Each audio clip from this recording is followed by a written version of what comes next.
Welcome to another exciting broadcast day. 866-901-ADAM. Well, let me take care of a little business first.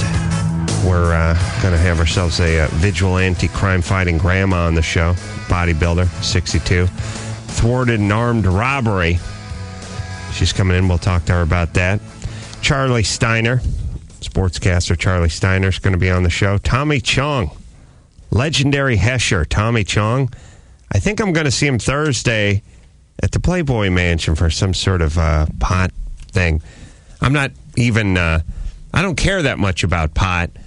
I just believe it should be legal because it's nonsense, and we'll get into that. But I somehow got recruited by the pot people because I said a few things on a TV show.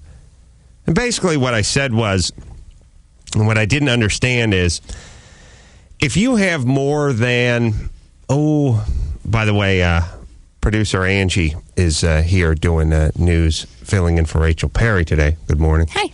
Hey. Basically what I said is if you, I remember when the North Hollywood bank robbers got pulled over, and they got pulled over about 6 months before they shot 1,300 rounds into the community, my beautiful North Hollywood. You know, I used to live on Laurel Canyon down the street from where that happened.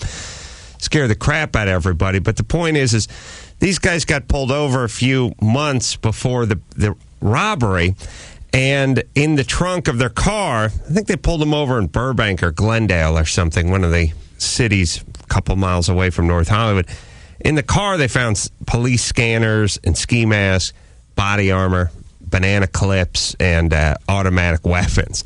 That was in the trunk. But because of the way our system is set up in such a way when it comes to these violent crimes, well, he didn't do anything. We didn't catch him. You got to catch him doing it, which I don't like, because if I see you with the police, you know, if I catch you heading over to your ex-girlfriend's house with the rope and the duct tape and the hunting knife in the trunk of the car, I'm just going to do the math. And that's fine. I don't know what percent of the time you had no plans on using the rope, the duct tape, the knife, and all the stuff, and the ransom note that was in the back of your car. But I'm just assuming if you're stupid enough to put that in your car, you're going to deserve to do some time. Anyway, they busted these guys.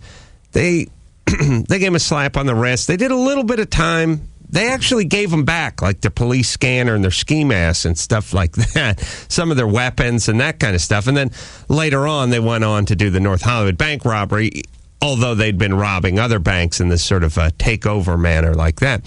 But the point is we can't do anything. The law can't do anything because we did not catch them in the act. Yet, if you have over half a shoebox of weed, it's intent to distribute. So they can bust into your apartment. You can have a small amount of marijuana, whatever the minimum is, I don't know, 5 ounces or 3 ounces or whatever it is. They can go, well, you were going to sell this pot.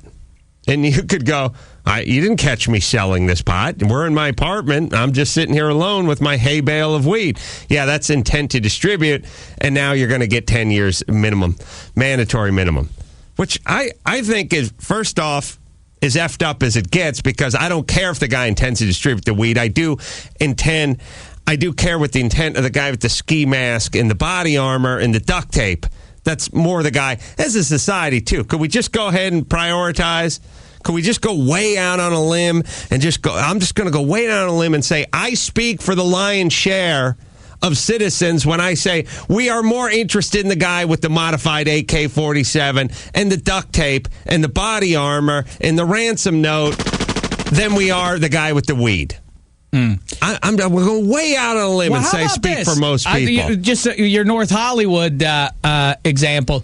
The craziest one to me still of all time is, I know it's 12 years ago or whatever, but how about this? The day you're watching the Juice drive down the freeway, with a gun pointed at the back of the head of his pal. He's got a mask. He's got a disguise. Whatever he has, some sort of wig and disguise. And he was dressing. He was going. Jim Brown was the guy who was dressing like. Is that picked right? Another NFL great. Clever. Man of color as well. Yes.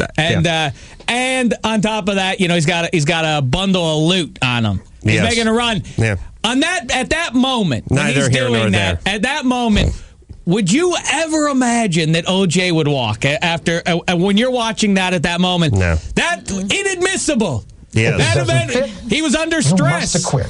Yeah. Well, he was under stress. You can't judge how you'd react. Right. Listen, you don't know, Dave or Angie, how you would react if you were in Cincinnati in a hotel room. What the hell did he go? Detroit? Anyway, the phone rang. Yeah. Chicago. The phone rang. Well, let's just put it this way. Dave and I were in San Francisco last third honeymoon. We were in San Francisco. Every day's a honeymoon. On Friday. And you don't know how you would react or I would react if the phone rang up into our hotel suite. We're in our room for almost 19 minutes, by the way. If the phone rang while we were both masturbating, I'm guessing I'm doing the math. No, I was trying to fix the zipper of my pants. Another story. The point is the phone rang and somebody said, your wife is dead. Come back. Come back to Los Angeles immediately. We went back, found out our wife had been horribly murdered in the driveway of our home. You might just get some cash, a mask, and a gun and hop in a Bronco and head for Mexico. I might take you hostage right then and there. Right. You just don't know. That's my point. Inadmissible. Point is I started yelling about this on the air, and next thing you know, I became the darlings of the weed world. You're the spokesperson now. Yes, I'm now the spokesperson, which is not to say that I love pot, but I do see the hypocrisy, and I do see the amount of money, taxes, and resources we're putting towards something that no one gives a rat's ass about anymore. So it's a weed convention being held at the Playboy Manor. Yes. What a time. If there's gambling there, is there anything that's not covered for fellas? I know. It's all the decadence available. Sodom and Gomorrah. Bo? Hey, what's up? What's happening, Bo? Oh, not much, man. Just kind of drunk in Oregon, you know? Drunk in Oregon? Yeah. Oh, yeah, it happens. What happened? Not a whole lot, dude. I actually stayed at the bar until about 5 o'clock this morning and just sitting here drinking some beers, enjoying your show like always. So. Mm-hmm. Well, thank you. Are you home now? Oh, yeah, actually I am. And, yeah, live in one bedroom, single apartment, which really kind of sucks ass, but, you know. Yeah, I lived in a one-bedroom with my stripper girlfriend once in Hollywood.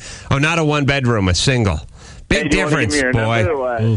Yeah, just like a studio? Yeah, studio, small studio. That is the biggest difference in the world. You know, people talk about the difference between 2 stories and 1 story, or a 2-door, a 4-door, a coupe, a wagon. Biggest difference is that room, because your living room becomes your den, your TV room, your living room, your bedroom. It's all it's horrible. One and if you live with somebody in that, it's hell. Here's the deal. Well, let me say this. If Gandhi and Mother Teresa lived in a single, they would be kicking the S out of each other. Gandhi would use the C word, probably day number 4, and you'd just be backhanding her. She'd be going at him with a rolling pin. You know, that's the whole thing. Like, you know, men and women, I don't know if they're meant to live with each other or not, but they're not meant to live in that proximity of each other, on top of each other. We were just arguing the whole time. It was one room, half the size of the studio, a super small kitchen, and a super small bathroom. That was it. No walls. No walls, and no ceiling, and no floor. I have my own room, my own living room, like my own mobiles. bathroom, my own bedroom, and all that good stuff. Oh, okay. All right, and you live alone. Yeah, no doubt. All right, now what do you do that you can get drunk on a Monday night all night? Well, see, I'm a forklift operator for a freight company up here, so I drink a lot because I get off work at like 2 o'clock in the morning, and I got close to the bartenders up here, and I'm allowed to stick around at the bars. So what time do you have to be in at work today? Drunk and yeah. Yeah. Okay. Have a good time. All right. Well, good. It sounds like you got it all worked out. Yeah, well, I just want to be the drunk guy in your program because I know every program needs one drunk guy. So. Well, we're actually looking for a handful, but you can be one of them. Well, all right, Bo. Hopefully, maybe I can be your local drunk guy. So. Okay, well, why don't you can represent the Portland area as our drunk guy. All right, so get drunk, and we'll talk to you tomorrow. All right, brother. Talk to you later. All right, good times. San Diego, where's your drunk? Phoenix, how about you? Yeah, how say you, Vegas? Sacramento? Yeah. Rise up, drunkards. All right, we're going to take ourselves a break. I'm drunk. We'll have our crime vigilante. Is she in? Nebraska? Phoning in. She's from Florida. She's phoning in. Oh, yes. There it says, yeah. Cocoa? I think it's Coco. I'm not sure. What? I'm not sure. Yeah. Well, Coco. We'll take a look at that. Anyway, she's Iris Davis. By the way, is there anyone under 60 named Iris? That's an interesting A mind one. bender. Yeah, we'll be back. Hey, it's the Adam Carolla Show. Call Adam Carolla now, 866-901-80AM. We have another drunk caller. Wants to represent Seattle as our drunk caller. Phil? Yeah. You drunk? Yeah.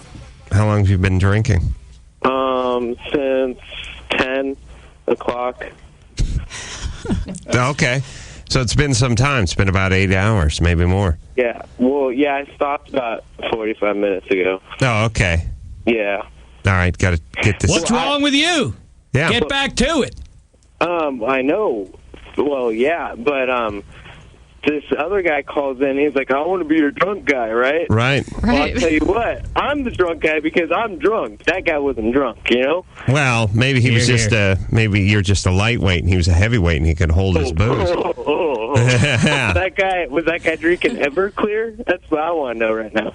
Yeah. You have him call back in and tell you what he was drinking. He was at the bar or something, popping in those little Michelob Lights or something like that. Yeah. You know? Yeah, you're right. Sort of Nancy boy. Right. Yeah, you're drinking straight Everclear, huh? Since 10 o'clock last night. Yeah. Okay. What do you do, Phil? Well, I work at Safeway. You work at a Safeway. The ironically named Safeway when you show up drunk and hurt somebody. And do you? What time do you have to go to work? 8 p.m. tomorrow. Oh, okay. You got some time. Yeah. Oh, yeah. Move forward with the Everclear. And when you say tomorrow, you don't mean today. You mean Wednesday, right? I mean, wait. Today. Today. That's. I had the feeling you meant today, but it's still yesterday. Here's the deal. When you start drinking, it stays the same day it did when you started drinking until you stop drinking. So if you start drinking at 10 p.m. tonight and you just keep boozing into 4 a.m., 5 a.m., it's still going to be Tuesday. Right. It doesn't turn the next day until you put the bottle down and start sobering up. Then it becomes the next day. Geez, Don't let that happen, though. Stay with the Everclear. Yeah. The nighttime, the jobs, someone ought to look into it, but I bet there's a ton more alcoholism in the jobs where you start, the swing shift, the graveyard shift, the shifts where you start at 8 at night, 6 at night. Because when you get off and it's 4 in the morning, what are you going to do? Mm-hmm. You gotta put some booze in your cereal. All right. We have a drunk guy who's a tree climber from Phoenix. All right, everyone hang on, because I like the idea of having our official drunk guys. We look at this as early in the morning when, in fact, it's late at night to a lot of people that are listening to the program. A lot of the folks that are listening, I never really did this math, but we figure a lot of the people that are listening in the 6 o'clock hour, well, these guys are garbage men and other people that milkmen, people with the word men on the end of their gigs, who have to get up early and go about their stuff. But I'll bet you half the people are driving home from their horrible nighttime gig. Third shifters, yeah. Third shifters. We're their Letterman or Kimmel. That's right. Right. That's right, except for not good. Iris? Yes. Iris Davis? Correct. Good to talk to you. I'm Adam. Hi, Adam. Hi, I watch Iris. your show a lot. Oh, thank you. Yes, I always used to watch you. Thank you. What show did you used to watch? Well, I watched the Man Show. Ah. And then I saw you the other night on another show. I don't know whether it was the Man Show or not, but I when I see your name up there, I always watch it. Thank you. Because he's a looker? I beg your pardon? He's a handsome devil, He's is that a why? handsome devil, that's for sure. I'd tackle him any day. Wow. I found out early and often that folks nearing the end of their life were very attracted to me. I mean that with all due respect, but even as a high schooler, it was all the girls I liked who didn't care for me's moms that were into me. Yes, maybe sometimes like anything, like a car design or something. Maybe I'm a classic design that speaks to people, because when you were in high school, I looked like the kind of guy you wanted to date. The problem is your kids don't want to date me because we've moved on in design. Interesting. I'm obsolete. But not to the old ones who want to wax nostalgic. Us older folks know a good thing when we see it. Thank you. So, enough about me and my matinee idol good looks. Let's talk about you and your skills. Okay. Your physical prowess. You're 5'1". 5'1". 62 years of age. Correct. You hold 11 bodybuilding titles. Correct. And what happened? Tell us the story. Tell us the reason why we're speaking to you this morning. Well, there was a high-speed chase up US 1 here in Cocoa, Florida. There were 10 police cars chasing these gentlemen or robbers who had allegedly tried to rob somebody at gunpoint. And they were driving northbound in a southbound lane, and it was just inevitable it was going to end in a crash somewhere. And it just happened to end in a head-on collision right outside my office. Wow. Now, what do you do? Well, we were standing there, my assistant manager and myself. We were, watching the police go by, and it just, boom, happened. And when the crash happened, the 3 gentlemen, they opened the doors and ran out of the car, and they ran towards my facility. I'm the manager of a storage facility here in Cocoa, and we've got 8-foot fences. Now, one of those self-storage places? Correct, yes. It's, those places attract a certain breed of cat, I've realized, the folks that want to make use of the self-storage. I would say I know you can't physically look inside each locker, but you would probably find a dismembered prostitute in more than half of them. I pride myself on my managerial skills, and I don't think you'd find one of those in mine. A lot of weird dudes, though, dropping stuff off. A lot of shifty cats living in single apartments. Not really. Not here. We're slightly upper scale. All right. Those places aren't cheap either. No, I used to pack some stuff in one of those. It's like $50 a month for just a 8-foot by 8-foot square. Oh, it's more than that, yeah. Yeah. That's cheap. Oh, that's cheap. All right. Well, I'm old school, as I said. Cheap. All right. So you're over there and you're managing that place. Talk about life in the fast lane. Yeah. I imagine a high-end celebrity clientele coming in and out of there quite a bit. Yes. All right. A lot of movie stars. Not athletes. quite, no. Oh, okay. All right, so these guys take it on to foot after they get into the head-on collision, right? Yes. And what do you do? They ran right at us. We were standing quite close to the fence, and they ran, obviously, I'm assuming, to try and get over my fence, because behind my facility there's a lot of woods, and they know the area quite well, I'm sure. And as they ran by, my assistant manager, he made a grab for one of them, and he couldn't quite catch him, but he did stick his foot out, and he stumbled him enough to slow him down and trip him up. But they kept on running, and then that spurred me into action. I mean, I just sort of said to myself, well, can't let these guys get away, got to do something. So we ran after them, and then they saw that there's no way they were going to be able to get over the fence. Right. So 2 of them continued running southbound, and my assistant manager ran after those 2, and one of them turned and ran northbound where I was standing.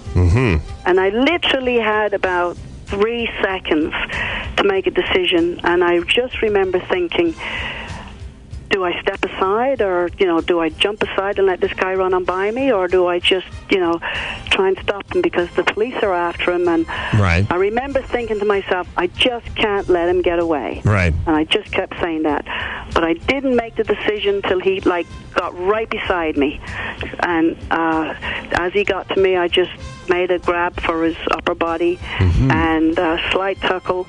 I ripped the shirt off him, and then I was able to slow him down and hold him until the cop was right there. It turned sexual. What an embarrassment for this guy. All due respect to you. 62-year-old woman fells him. Clothesline by grandma. Are you employing some rugby tactics? Because I hear a little Irish in you, yes? I am Irish. I'm from Dublin, yes. Yeah, so it's rugby rather than our American football skills that you've employed in this takedown, yes? I don't know what it was. It was just a bit of upper body strength.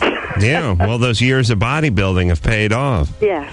Well, now, finally. We don't here in Los Angeles. We've decided. By the way, we should have a sign that just says "Welcome criminals." You know, the criminal is king here. We don't do high-speed pursuits here.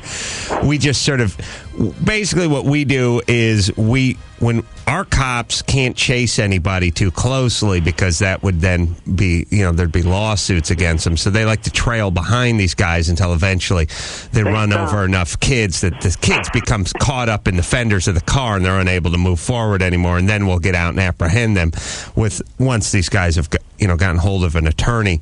Right. But you guys do high-speed pursuits over there in Florida, right? As far as I know, I think if there's a gun involved, they will. Uh-huh. And was there a gun involved with this one? There was guns involved, yeah. They had guns in the car. They robbed somebody at gunpoint. Okay, so allegedly, remember. Yes, they took off without their guns, though. The guy was not... No, they didn't have guns when they ran. With the crash, I'm assuming that the guns maybe, was knocked out of their hands or something. And if they were to find them, it would delay them. They didn't have any weapons when they ran by us. No.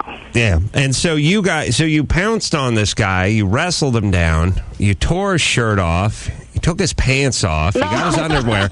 What? That's the way I remember hearing it as I close my eyes and I see it in my mind's eye. You guys made passionate love in front of the storage facility, and then the police officers happened upon you? And joined in sexually? If that's your take on it, Adam. Everything eventually turns into porn, yeah. So you held on to this guy, and then the cops weren't far behind, right? No.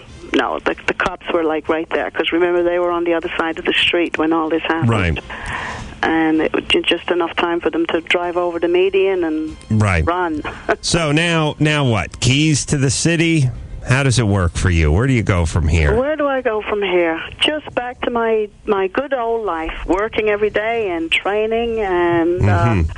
if some fitness magazines wants to put a picture of me in their magazine, I'd like that. Well, we'll contact... attractive woman. She looks like a Felicity Huffman with a Carol Channing hairdo. Yeah, sort of. Yeah, Sandy Duncan meets Felicity Huffman.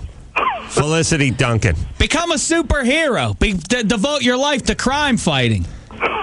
Iris. Super Iris. Well, yeah. I've been called worse.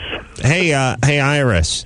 Yes. It's sort of pathetic. I don't want to do any business on the phone, but I do have a lot of possessions, and I'm running out of room. Now, I know you're out in Florida, but if you could save me, let's say 10% on one of these lockers, I think it would be worth it. Ship it out. I'll even help unload it. Yeah, I'm saying instead of spend, $110 a month for one that's local, I give you $85 a month, and so I got to go to Florida a couple times a year. I'll take it. Okay. I tell you what, Adam, I'll give you one for free. Really? Yeah, I would. I'd give you one for free. How about that? My own locker. Your own locker, your own lockup. Thank you. Thank you. Now, before you go, I want to ask you one favor. Yes. I want to say hello to my friends in Long Creek, South Carolina, and my son and daughter-in-law in London. All right. Well, let's hope they have computers. They're listening right now. They are. They are indeed. They're listening in London. They're on the computer, They're are on they? the computer listening to you. Okay. Yeah. Move out here and clean up this town, would you? Yeah, we got a lot of troublemakers. There's a lot of folks that need tackling. You have a job for me out there? Yeah, you can find work, believe you me. Yeah. All right, Iris. Well, Adam, it was lovely talking to you. You're a dynamite lady. Thank you very much. Super I'll Iris. have to email you a photo of me. Well, I'm looking at a picture of you right now. No, that doesn't do me justice. That doesn't? Oh. No, not in the least. It's a horrible picture. I really am quite attractive, and I think I look years younger than my age. Yeah, but here's the thing, quite honestly, Iris, I got to be honest with you. You're 62? Yes. 62 years of age. Even if you looked like you were 39, you'd be too old for me. Oh, really? I'm sorry. I'm just being upfront. I'm looking for, mid to late teens. I got news for you. You're too old for me. Oh, well, come down here. I'll show you old. You would not be able to handle it. Oh, you can tackle me and tear my shirt right off, just like you do every other guy in the street. You two won't know if something can happen between the two of you romantically until you get together. Yeah, they have to meet. Yeah. Come That's out right. here, Iris, and we'll see where it goes. The chemistry has to be right. I think it's here. Come I'm on down. the plane tomorrow. Yes, pump up. grease up, shave up, and then you can come down and do the crab for me. Crime-fighting duo. That's right. Carolla with the fists and Iris with the brawn. That's just right. brings the hammer. Iris and TiVo man. Super Iris and TiVo guy. Super Iris. I monitor the And news. unibrow. I monitor the news looking for hot pockets of crime. Then I dispatch you to do my bidding. I know. I really will have to email you a picture. Please. I really will. Please do. Please do. I will. All right. Just so you know who you're talking to. That picture does not do me justice. Now, I understand. There's nothing worse than when they take a video shot and stop it and grab a frame from it. Your face always look like the guy who got hit in the chest with the cannonball from the 20s. It's horrible. Yeah, sad. Horrible. Still a handsome woman, though. I still find you attractive. Well, thank you, Adam. All right. You are too. Thank you. All right. This is really enough now. I'm blushing. Awkward, yeah. This is awkward, especially for your family who's listening. All right. You want to be our drunk caller from Florida? No. Okay. You're sober. No, I don't even know how to pretend to be a drunk. Right. Your body's a temple, yes? Absolutely. All right. Absolutely. Good news. Dave's Jewish, so he doesn't mind going into it. All right. All right, Iris. Adam, thanks very much Thank for the you. opportunity. It was absolutely lovely to talk to you. Lovely to talk to you. Thanks. All right. Bye-bye. Bye-bye now. I guarantee she has a hot daughter that's not interested in me in the least physically. If history is any indicator of how life works. Well, there you go. Crime stopping. You know, I was hoping they would do that thing that they did in every 70s and 80s TV cop movie where the person tries to climb the chain link fence and TJ Hooker tears him off it. It used to be about every cop show needed one scene where a guy was running down an alley, jumped onto the chain link, always got to the one point on the chain link, never got up to the top where they grabbed their foot, just got up that one point and then they grabbed him and threw him down into the cardboard boxes. We used to have a problem with stray cardboard boxes. They'd be all over the place. And always Alleys in an filled. alley, right. Guys doing flips on them, guys falling off, going over motorcycle handlebars, always guys landing on cardboard boxes. The other move I used to like in cop things, too, is when a lot of tripping people by throwing the baton. Hey, he's getting away. I'll take this baton. Anyone who's been hit by what would be the equivalent to a quarter of a mop handle from 30 feet away while sprinting the same direction knows it'll take you down, especially if it catches you in the meaty part of the thigh. You go right down, right into the cardboard. Well, I didn't want to tell Iris this. I was too ashamed to say as much to her, but I don't like it. I don't like her deeds. Yes, it's noble. Shaming you. She's a 62-year-old woman. Shaming you. What's my excuse if evildoers come my way? I'm not going to stop them from doing whatever they're doing. Look, it's the same thing. She makes me feel bad about me. Yeah, she shames you. It's the same thing as the guy who's pitching, who's trying out for the Marlins or whoever's got the one bad hand. The White Sox guy with the one hand trying out. Jim Abbott, the other guy who pitched with one hand. Listen, if you're 6'4" and can hit the ball a mile, fine. You should be in the major leagues. I shouldn't be. I can rationalize that. When you have one hand and you can still make it in the big leagues, where's my excuse? That's right. Stop making me look like a jerk. Shaming. It's a shaming process. I totally agree. It's nothing short of an attack. Mark? Yeah, good morning, Adam. Mark, you're the poet? I do. What do you have for us? Here it goes. V for Veritas, and very like a hot news report from the talented Rachel Perry. We be chilling in Nirvana, rocket to Samadhi, spicy as this chili pepper, this Illuminati. For in L.A. is Adam, the Ace Man show abode, containing a secret ingredient to the Da Vinci Code. Says Sir Mark the poet with Templar tech, sportsman like the good sport Dave Damashek. For genius, Carolla is spiritual, though atheist, he said. Stay tuned to the mystery of Jesus being only mostly dead. Powerful, meaningless, yet powerful. Thank you, Mark. Would you like to give a plug? I would love to mention Poems to Babylon, my new book, and Babylon spelled Babylon. All right. I'm not going to... No more Y. It's an A. Thank you, Mark. And are there gems like that within the cover? There is that, and Secrets on the Kabbalah and High Tantra. Okay, we'll be looking forward to that. Versatile. Has anyone ever read poetry? I've never read a book in general, but there's certain books that are way down on my list. I could imagine myself reading the Da Vinci Code before I read a book of poems. But you've sat down with a book of poems? Sure. Not an assignment No, in English lit class pleasure. or anything? Yeah. E.E. Cummings? Really? Sure. And you just sat down and just Read the whole book? No. Sort of looked at it.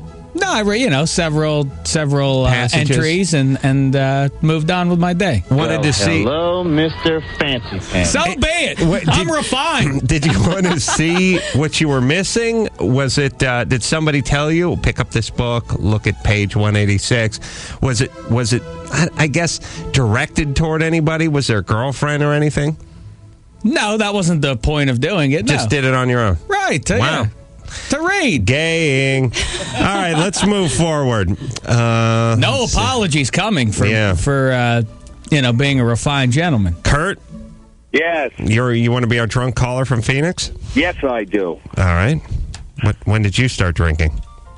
When I was 14. Right. and you haven't stopped continuously? Never. Now, when did you start today or yesterday? About 5 o'clock in the afternoon. Oh, really? So he's been going strong for 12 hours, Yeah. Yeah, I passed out about 3 a.m., got up to go to work today. Oh, you did? Okay. Oh, yeah. Where are you working? I'm a tree climber. Oh, you're climbing trees. Good. Yeah. Just impress neighborhood kids, or do you do work when you get up there? No, I have to take down a big eucalyptus tree that's over a house, actually, today. Yeah, they always say it's sort of a science. I mean, sort of an art form. You get up there, you tie ropes off to it. You know, you can't let these things come crashing down and smash roofs and stuff. And these guys are way up there, by the way, with chainsaws. By the way, it's one of these things you don't think much about it, but a chainsaw seems a little unwieldy and a little dangerous when you're standing on terra firma. When you're swinging from the top of a tree 60 feet in the air, it seems like a weird thing to be swinging from your hand. Seems like a recipe for disaster. And he's drunk. And drunk. Yes? That's right. All right. Well, good times. Hey, one thing, I got to say this. You know what? I think that your show is awesome, by the way. But Thank Dave Damashek's a spoiled brat. Wow. A spoiled brat. Go pump some gas. He's a spoiled brat. Go pump your gas, creep.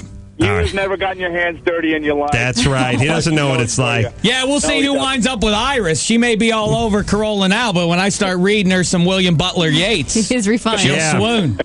How about some Walt Whitman? Yeah, go Maybe. look in your fancy books and see what rhymes with brat. Yeah. Cool cat. All right. Real quick. Matt, Yeah. you say E.E. Cummings is gay? Yes, he is. He writes about homosexual love between men, so I just think it's kind of funny that Dave's reading that kind of stuff. Well, I am a gay American. I will say this about Dave in defense of his sexuality. He does not like other men, but he is, in fact, in love with himself, who does have a penis. So you do the math. Ah, interesting. It makes you gay. You don't have to love other guys to be gay. You can love you with the penis and testes. I would say that makes you at least bi. My machismo is fully intact. I was raised on the mean streets of Pittsburgh. Mm-hmm. I don't have to apologize to anybody for expanding my mind with a little poetry. All right, let's take ourselves. Go blow is what I say. Because I just went gay. That's a rhyme right there, like one of the great poets. Go blow. We will take ourselves a little break. News, Average Joes, sports, Charley Steiner, Tommy Chong, all coming up. Oswaldo. When's Oswaldo coming in? Oh, he's waiting a little while for Oswaldo. He's an 8 o'clock hour. Hooters Girls. Got a lot of show coming up. It's the Adam Carolla show. Call Adam Carolla now at 866-901-80AM. Let's do this. 866-901-ADAM. Charley Steiner, voice of the Dodgers, is going to be on the phone soon. Tommy Chong coming in studio. Ozzy is doing Inside Man. Got a new movie review. America's #1 picture.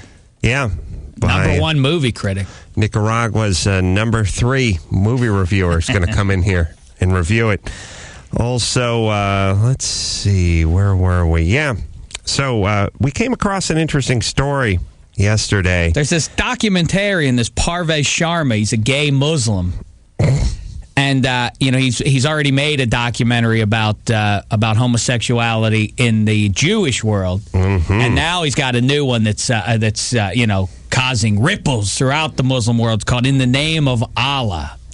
People are very upset about this picture. It's about gays in the Muslim They're world. homophobic over there, huh? Shocking. It's funny because they're not a people who normally judge. No. I found. It's live and let live with that part of the world. Interesting. Homosexuality. They have a problem with it. Wow.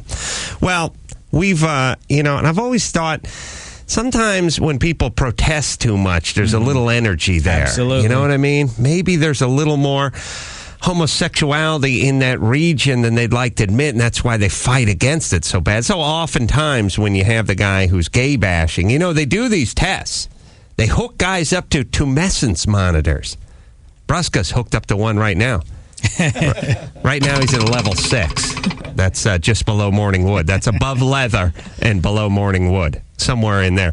They hook these guys up, these guys that are homophobes, to tumescence monitors. It's a ring that goes around your peni, and they show them gay erotica. And guess what? The gay bashers respond to the gay erotica. Right. And who's more? And who seems to condemn it more than the radical Muslims? Right. So we turned on, and it started to make me think. So we started looking at some of these tapes, and some seem to have some sexual overtones to them. Certainly, as it would pertain to homosexuality. Hook up the tumescence machine to the Muslim homophobes. Yeah, that has been my battle cry since high school. By the way, hook up the tumescence machine to the Muslim homophobes. I was yelling at people that had no idea what I was talking about in the 11th grade. They didn't even know Muslims. So the more you know. We're watching CNN yesterday and saw this Al-Qaeda. I think it's the number 2 or number 3 man. He's from Yemen. And we watched his speech. It's one of the latest offerings. They had some, usual stuff. But we sort of watched it now and listened to it with a new ear, and it came across as a little bit different. Check this out. American infidels, you send your men to rape our land. This is our justice that will be sent down upon you. You will kneel down before us and have the sword of Muhammad thrust into you over and over again. We will drive you from our lands. We will blow you like a sandstorm blows a rigid palm. What is funny? Must be the cameraman or something. You may fortify your borders, but you cannot escape the hand of Allah. With one hand, he will come from behind and reach around to drain the essence of the infidel. With the other, you will feel the true fist of Allah. He will... What is funny? What the goddamn for you? What are you laughing? يسمع مش حلمي قوي اللي عم حدث عليه. We will not stop until the tip of Allah's sword is revealed and you feel the full release of his raging hot rain upon your backs.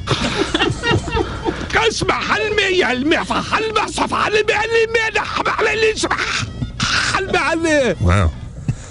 So, like I said, when you listen to a lot of this stuff, this rhetoric now with this new point of view, it does sort of come across that way a little bit. The tumescence machine, off the charts, almost as high as Bruska was hitting it. Well, like I said, over leather, a little below morning wood. Oh, it's back up to morning wood. I guess he liked that bit. All right. I'm telling you, now, next time you see these things, close your eyes and really just listen to the words. Al-Qaeda. All right, we will take ourselves a little break. We got news, we got sports, we got Charley Steiner sitting in on the news, all that coming up. There we go. After this. This is Candice Michelle, WWE's hottest diva and April's Playboy cover girl, and you're listening to the Adam Carolla Show. Yes, you is. 866-901-ADAM. Sports, news. Charley Steiner going to be sitting in on the sports. First, Sergio. Hey, Adam. Hey, Sergio. How you doing, Carl? Doing good. More importantly, how are you doing? Oh, man, tell you the future. I wish I could tell you. You hooked up to that tumescence monitor Bruska sent you out last week? Sounds good. Sounds good. Oh, I just want to let you know you got a lot of fans out here, Adam. Thank you. People love you. I heard you were out here last Friday partying. That's right. You calling from hell, or are you in San Francisco? San Francisco. San Francisco. Yeah. What do you do over there? Gold miner? I work on European cars. I don't like you like them. Oh, you do? Cars. Yeah. Yeah. What do you work on? Lamborghinis, Ferraris, everything exotic that you like, all the old cars. Yeah. That's what you need. You need a drunk guy to work on your super intricate foreign cars. My family. That's why I'm on a tangent here, but I've been off. I was on the wagon for years. All right. Well, enough of that nonsense. It's time to get off the wagon and onto the Lamborghini. That's right. That's right.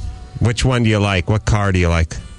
What's my favorite? Yeah. I like the Miura, the old. Yeah. Oh, that is one of the nicest cars. What do you drive? Let me impress you for 1 second. All right, pal. The Miura V12, transverse mounted, mid-engine, rear-wheel drive, and in the earlier models, the transmission and the engine oil were both shared. That was a problem, yes? Yes, Shadow. Thank you. That was seductive. Yes. Well, listen, I'm a celebrity. He's drunk and horny. Hey, drunk fella, what kind of car do you drive?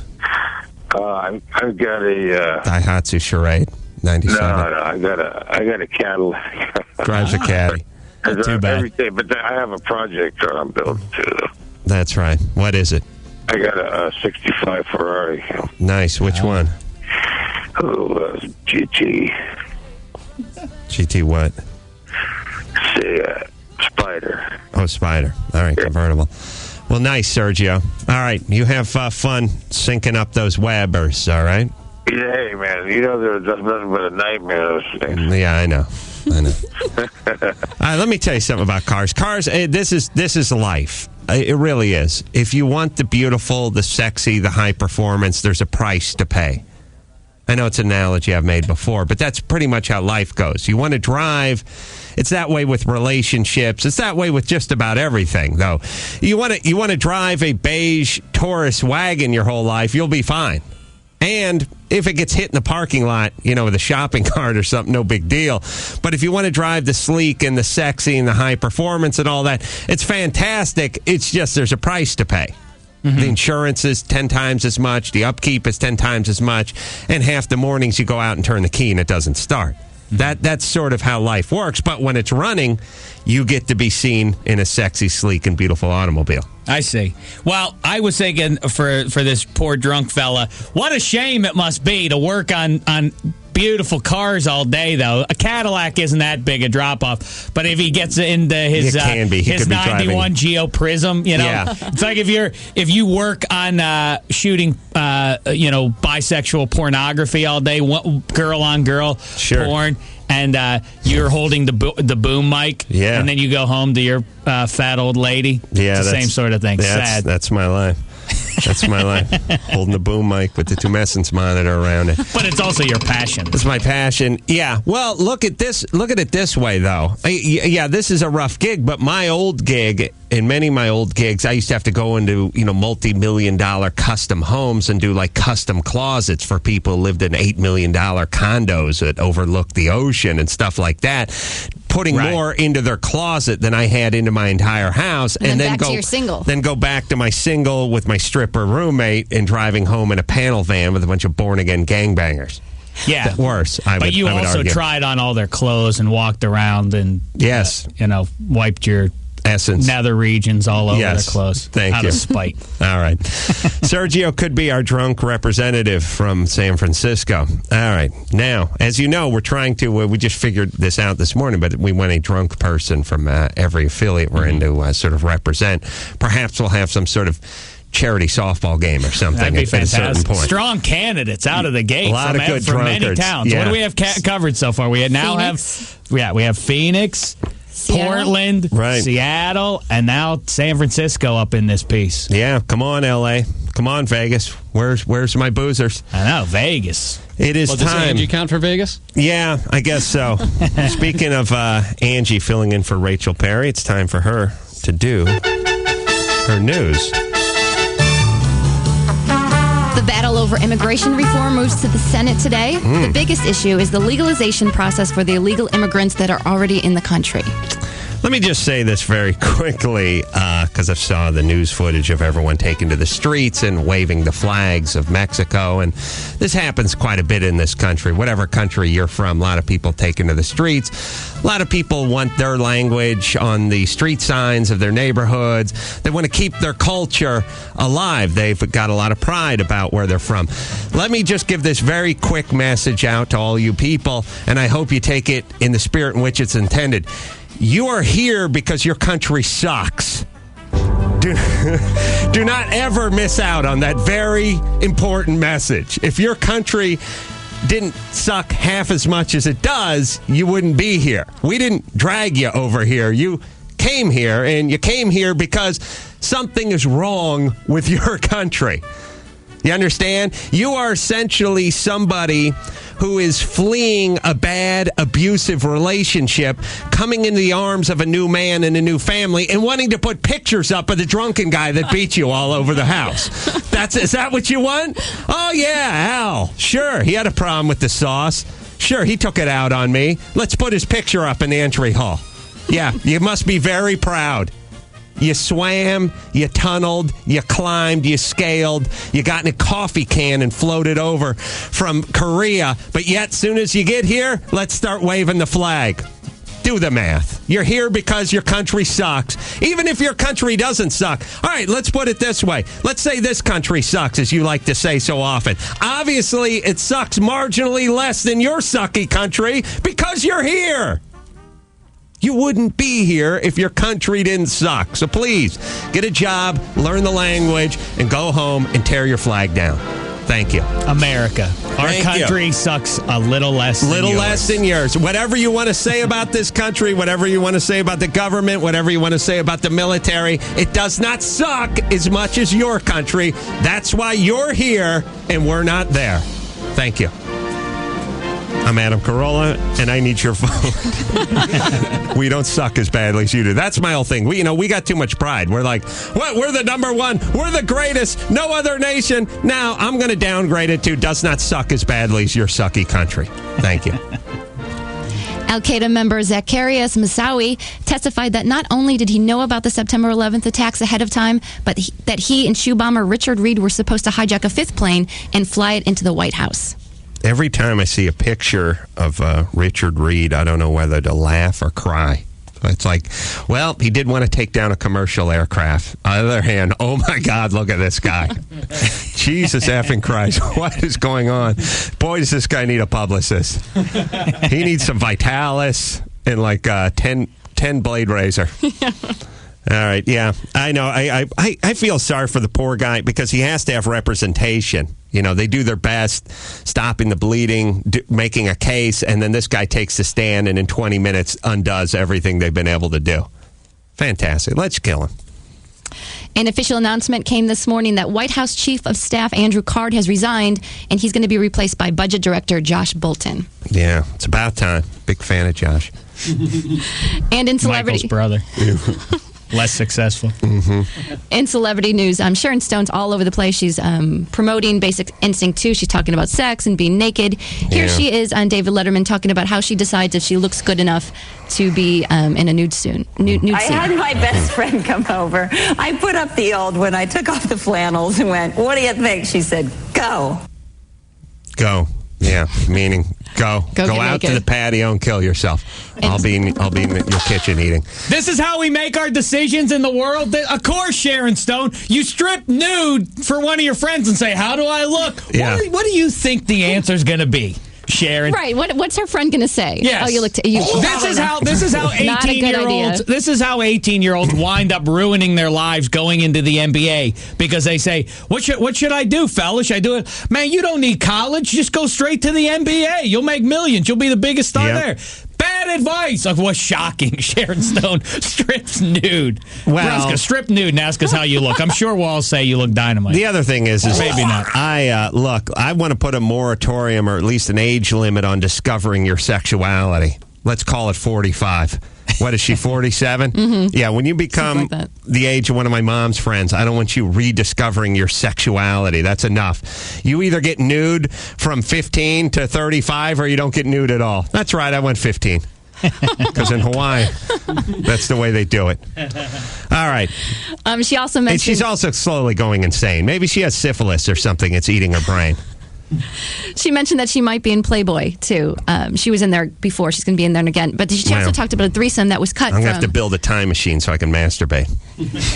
She talked about a threesome that was... I'm not going to travel in time. I just need a secluded place I can masturbate. You know, the time machine doesn't have windows. To go in there, close the door. Wife leaves me alone. Solitude. You're spending a lot of time in that time machine. What date did you go back to this time, honey? I don't know. March 2006. That's the date. That's today. Oh, well, what did I say? 2006? What can you tell us about pre-Revolutionary War America? What can't I tell you about it? Now, I need more time. Why are you bringing porn back? You don't know if they're going to have porn in the future. Do not question my ways. I'm a scientist. Now give me that Nivea. My methods are my methods. I don't know if they have Kleenex in the future either. Could have been outlawed. All right. Sorry. And last week we talked about Star Jones. She almost died from her breast lift. She lost blood. Here she is. She called The View and talked to the ladies about what happened. I did not almost die. There is nothing worse than sitting in a bed watching a crawl across TV that says, Star Jones faces death. I went, oh my God, I did? I am 100%. I had my boobs lifted. I mean, after you lose some weight, you sometimes go real flat, and I really wanted to lift them up. Yes, you'll be able to see them, but you won't notice a big deal. It's not like I went and got the triple Ds. Phew. I was worried. I was very concerned about her. I would just love to get her and Sharon Stone and Eva Longoria and put them in a cabin with no TV, and they could all discover how painfully annoying they all were. Do you know what I mean? Because I think when they're talking to the press, they don't know it. I think they need to hear the sound of their own voice reflected back to them in the voice of another. I think Star Jones needs someone as equally obnoxious and annoying as she is, perhaps Sharon Stone, to really realize just how annoying she is. More Amen. of her. Yes, thank you. The more and you Jennifer Aniston also declared on Insider last night that she doesn't watch TV. Yes, I know. It's ironic when I watch someone on TV declaring they don't watch TV. Yes. It's weird. And going on at length about the fact that that it's not the business that bothers her. It's not the starring in movies and TV shows that bugs her. It's all the extracurricular stuff, the focus of the TV interviews and the magazine covers. When is she forced against her will to do these things? Yes. Does someone drag her and dress her up and put the makeup on her and shoot her against her will? Yes. Because it seems like she's on a magazine cover constantly. Don't make her a victim. That's what she kept saying last time. I'm not a victim. That's right. All right. What All right, else? and this is an update on a story that we did a couple weeks ago. The guy from Germany who was convicted recently of killing and eating his friend may be getting more than the 8.5 years he was convicted to. The prosecutors are saying that they're trying to extend his sentence. If you don't remember the story, this guy had dinner with a guy that he met on a gay cannibal website. Yeah. And the guy he met agreed to be eaten and killed. First, they severed off his penis, sautéed it, and ate it over their final meal together with some wine. And then the murderer hanged the guy on the butcher's hook and slaughtered him like a calf. And it was all on video. That's why it was only 8.5 years, because the guy who was killed agreed to the whole thing. Well, as I've learned, you can't judge. You just can't. Imagine your own penis is your last meal. You know, for me, I go Popeyes, but, to each their own. And I wonder if there was a tumescence monitor still attached. That's the thing when you're eating a penis and it's like, I got something here. What'd you get? Tumescence monitor. I always forget to cut that off. Butcher forgets to cut that off. That's how you know it's done. Good times, yeah. Pops up, yeah. Something pops out of the little red piece of plastic comes out of the urethra, and that's how you know it's done. Gross. Nice. All right. You good? I'm good. I'm Angie, and that's the news for now. It's time for Dave Damashek's number one sports. Number one sports. Do it, Dave. It is Final Four week, the most storied franchise, well, not franchise, school in college basketball. UCLA has returned to their rightful place, the Final Four, where they'll meet the mighty LSU Bayou Bengals. On the other side, you have Florida, maybe the favorite, a lot of people are saying, and George Mason is still in the Final Four. The question everyone's asking, can George Mason do it? The answer, no. Come on, enough's enough with these people. All That'd right. be nice. Great games over the weekend, and I was looking forward to getting all set, getting my head right for the big games. I wanted to get the 4-1-1 on Saturday's Final Four. Went to ESPN, my go-to, of course, to find out get a little talk about these teams, and here's what I heard. Third seed Stanford has its own tree, and top seed LSU to worry about. Winner moves on to the Final Four. Candace Wiggins. What? We're What all is tied this? after the free throw. Stanford. 2-minute mark. They're not in the Final LSU Four. up 3. Sylvia Fowles tips the Wiggins entry pass. Oh, wait a second. Girls basketball. Let me tell you something. I don't want to sound like a misogynist. It's not that it's women's basketball. It's not women that are playing basketball that gets me down. Right. No one in the history of my life has ever once brought up women's college basketball to me. Or WNBA basketball. Other than to mock it. Yes. Yes. Who watches this? Why must I not be ever allowed to watch hockey? Because no one cares about hockey, and yet I can name hundreds of people who care about the sport, and yet this is pushed down my throat on ESPN. It's supposed to be my salvation, my respite from nonsense in the world. I can go there and talk and listen to my friends tell me about sports. Well, I believe there's a bunch of stuff like this. I think Nicole Richie falls under this heading. We don't give a good goddamn about Nicole Richie. There's not a human being I've ever met on the planet that would give her above a 6.1 in the looks department, or that thinks she has any discernible talent whatsoever. There's no male that's attracted to her that I'm aware of on this planet. Yet, she's at the front of every news magazine, every night, every story, everything. Nicole Richie's getting a makeover. Nicole Richie's lost some weight. Eva Longoria's put some weight on. She's having a birthday in Mexico. Nobody gives a rat's ass about this. Yet, they keep spooning it to us, and this is the celebrity version of the WNBA. Yes, there are things that somehow the man has decided we should care about when we've sent him the repeated message, we don't care. Here's the deal. You own a restaurant. There's an item on it that's never been ordered. Take it off the menu. Yes. Take WNBA and Nicole. What if Nicole Richie played for the WNBA? Now that I would watch. You would? Ironically, Okay. somehow You're right. Me too. that one would intrigue me. But yes, All right. your larger point and my larger point, well made, sir. Thank you. Although I think my point is larger because I saw it when we were at the urinal the other day. Now, I understand Chaz Steiner is on the line, so I don't want to hold him up. Let me just say this very quickly. In the NFL, I know we're months away, so it's a little pathetic to be talking about it. But exciting news, they've announced that the Thursday night game that will open the season, the Miami Dolphins and their new QB, Dante Culpepper, will pay a visit to the city of Pittsburgh. The reigning kings of the football world. Wow. And then on Sunday night, the first Sunday night game of the year, it's Peyton Manning and his Colts in New York, or should I say New Jersey more accurately, to play Eli Manning and the Giants. Brothers going to war. Wow. Ooh la la. Yeah. Now, more importantly, for the moment, we have to get on to Chaz Steiner. I want to talk to him about Barry Bonds and his latest pathetic plea. Let's go to Chaz. Chaz, you there? ESPN was your go-to site. That was my came-from site. Yes. Right. 14 years over there. Thank you very much. On Sports Center. Charlie, thanks for being part of the program. I'm thoroughly ashamed. Bon appetit, by the way. L.A. Dodgers broadcaster for the road games, correct? Well, home on the radio and television on the road. Right, home on the radio, television on the road.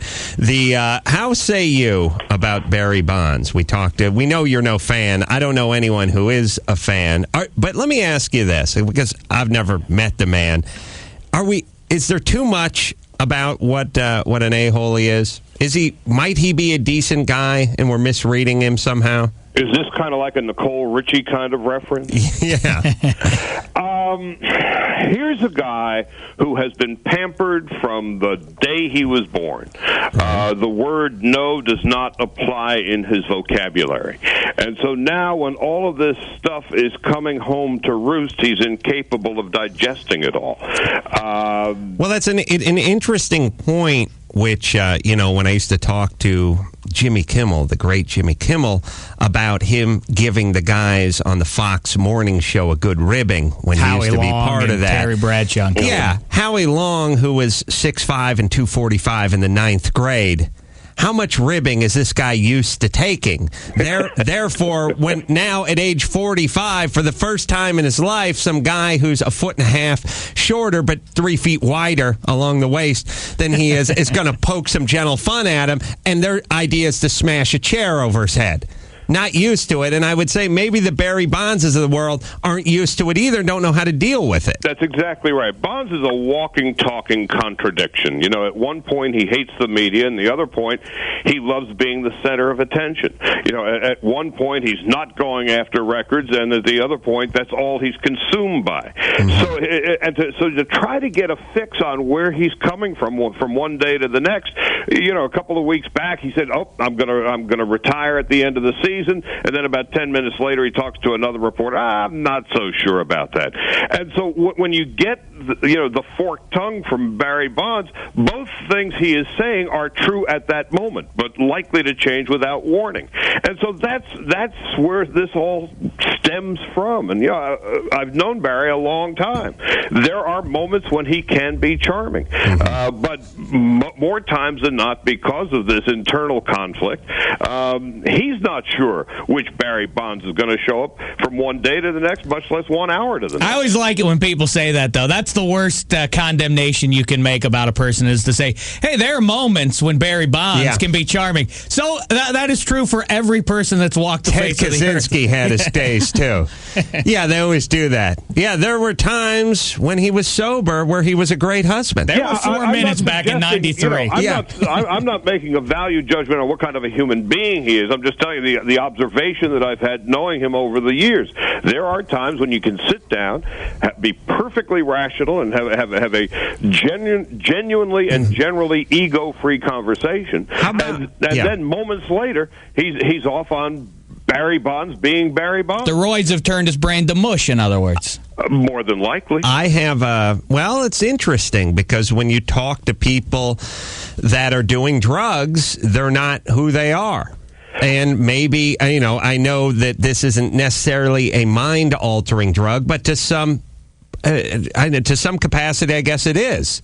Well, you always hear about roid rage. Not so much road rage, but roid rage. Right. Again, I've never seen him shoot himself in the ass or anyplace else. Clearly, the suggestions are, and this latest book seems pretty condemning and damning, that he's got some stuff floating around inside his system. Let me share with you this. In 2001, when he went from 68 to 73 home runs, I was lucky enough to call those games for ESPN. So I spent a lot of time with him during his pursuit of the record. And the morning after he hit his 73rd home run, it was a Saturday morning in San Francisco, and it was about 8:30 in the morning. It was going to be an afternoon game, and I got to the park early, and the only guy in the clubhouse at that point was Barry Bonds. Mm-hmm. And the clubhouse was his sanctuary, and there were just the two of us in there.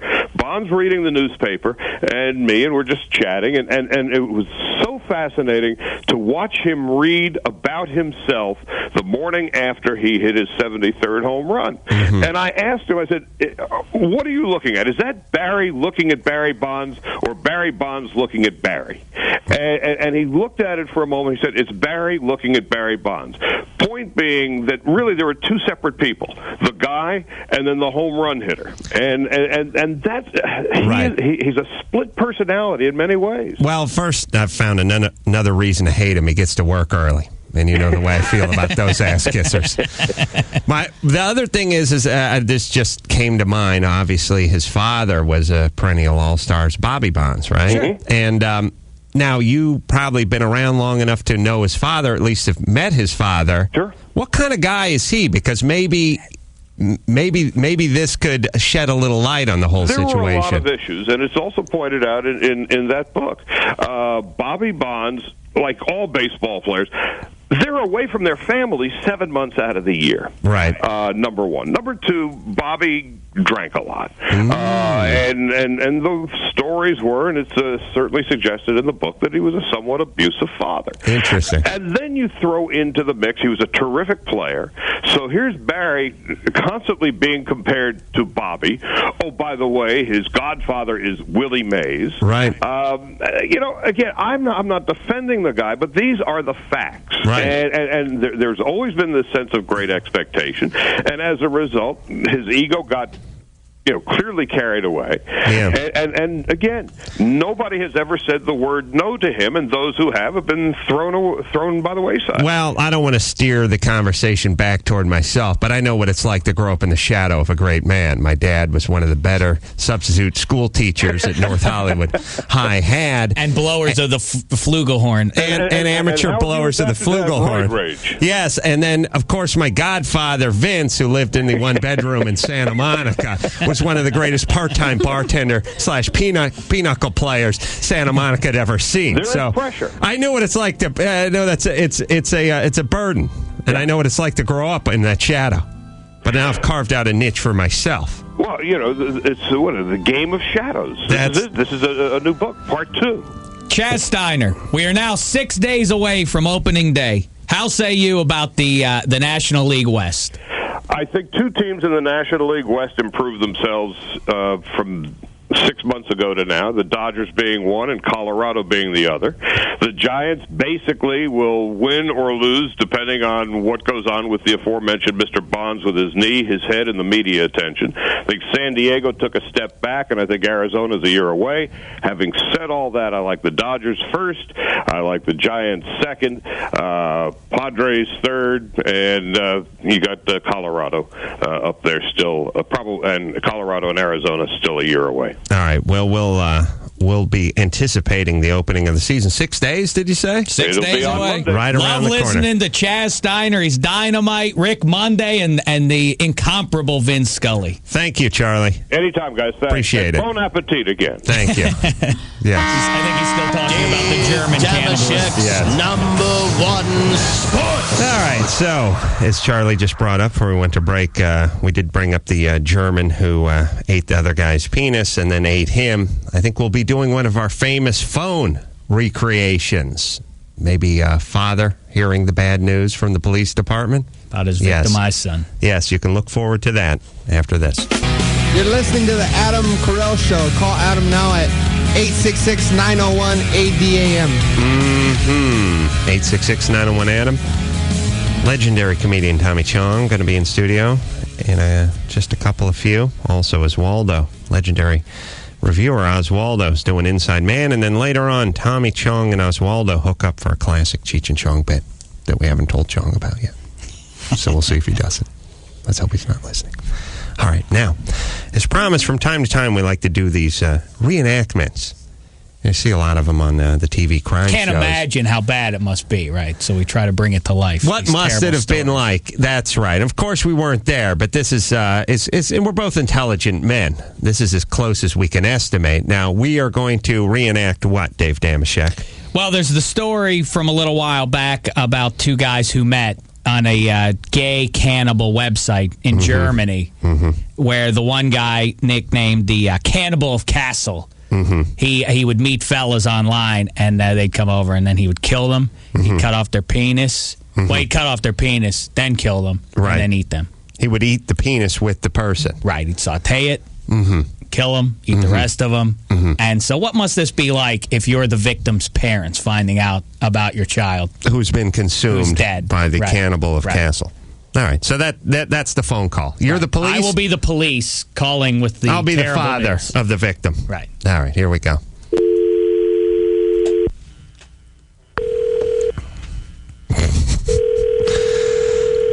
Hello? Mr. Sauerkraut. Yes, this is he. This is Officer Stoltenheim. Officer Stoltenheim, yes. I'm German. Yes, what is it? As are you. What is it? I'm calling with awful, awful news. What? You might want to sit down. Parking ticket went to warrant? No, something much, much worse. Moving violation went to warrant? Your son. My son got a ticket? No, your son is passed away. Hold on, give me a moment. Okay. They never do that. Can we have a moment of silence for my son? Okay, we're good. Yes, he passed away. Yes, he's dead. What happened? Thwarting a crime? Something happened. Old woman was being abducted, molested, and he got in between that and the gunman? Threw his body in front of the bullet? No, it was unfortunately Vigilante, brave. Brave man. You are right that it was a violent crime. Yes. He took on some street thugs, and they got the best of him. Well, probably outnumbered. I don't know if you're aware. Are you aware that your son was, in fact, homosexual? He mentioned he was gay once, but I thought, well, sure, we're all gay. That's why we whistle. No, homosexual, as though he enjoyed man-on-man love rather than. Well, sure, he had intercourse friends with a woman. We all have our male companions. He enjoyed making love, intercourse with other men. Well, he was a top. Well, that much I know. I'm not sure about that, but moving on, I think he said he tried it once, but he left it far behind. Those were his college years. Well, I don't know that that's the case because he was into he enjoyed surfing the online, the web. Sure, probably looking for predators, trying to trap them. Something like that, I guess. He went to a gay cannibal website. I'm sure. Sure he did. Vigilante justice. He found a man who was trying to prey on young teens, and he went over there to put a stop to it, I'm sure. Well, and then got caught in the crossfire. I'm not sure about that, what his initial intentions were, but I do know that he came across an ad on this gay cannibal website asking for young men to, quote-unquote, come to me, and I will eat your horny flesh. Again, he sussed out this animal and used his body as a human shield. I'm not so sure about that because this is uncomfortable. This is touchy. Well, speak your mind. I can take it. He went to My son this was gentleman's a hero. home. I use the term loosely, gentleman. He went to a man nicknamed the Cannibal of Castle's home, where it would appear that he willingly allowed the Cannibal of Castle to cut off his penis. His toe, did you say? His penis, I said. His finger, did you say? His penis. Earlobe? Penis. Nostril? Penis. Small toe? Penis. Elbow? You say what? The cannibal cut off your son's penis. No, he held him down. He drugged him. He duct taped him to a bed, and then he lopped off. He severed his mammoth penis. Based on the evidence that we have, it would appear that he willingly allowed the cannibal to cut off his penis, and then the cannibal placed it into a saute pan and fried it up. Fried my your son's genitals. finger? His penis. Earlobe? He fried up his penis. Eyebrow? His penis, and on the side, like Brussels sprouts, his testicles were presented. Oh, my God. And he gave up his own genitalia so that a young abducted teen could go free. Run. Escape to the outside world and go for help. I'll let them cut off my genitalia while you go to the authorities. Again, the evidence suggests that it was more just because the Cannibal of Castle enjoyed eating sautéed wang. Well, thank God my son did not partake in any of his own wang, in the ingestion of his own wang.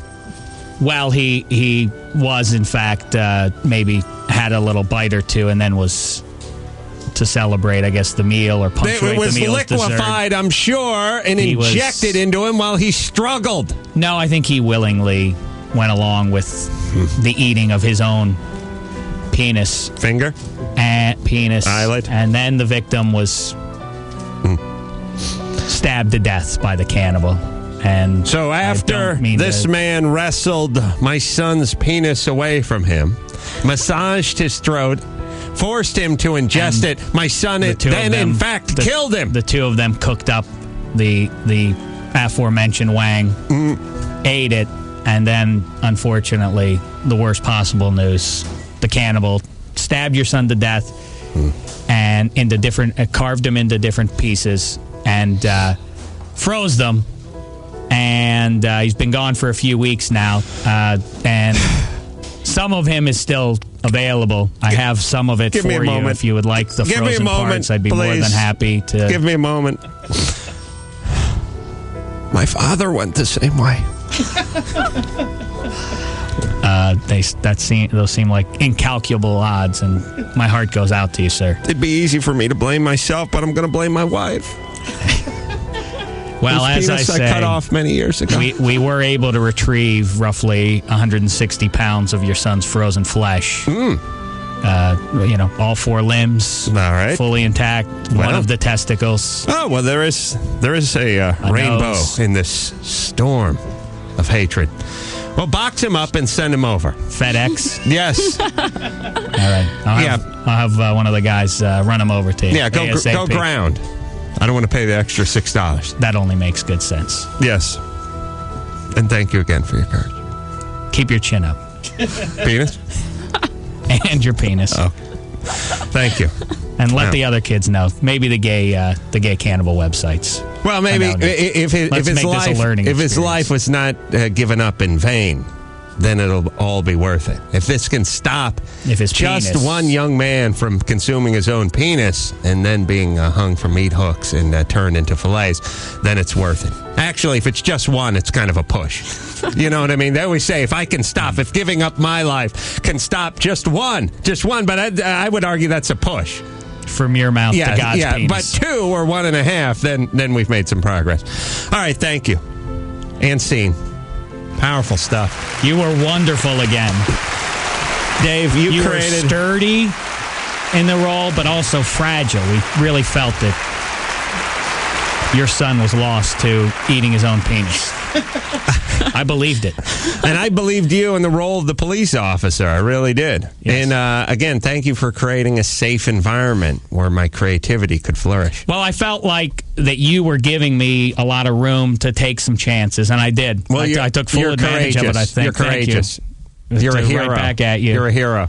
Was I nervous working at the idea of working with Adam Carolla? Sure, I was, Mm-hmm. But when I came in and found out how generous you were, it's why I got into acting.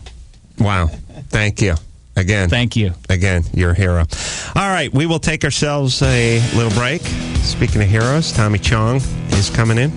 He's out of the joint. I think I'm going to see him on Thursday at some sort of pot advocacy program thing, but we'll find out about that. Anyway, Oswaldo in, Hooters girls, all that coming up.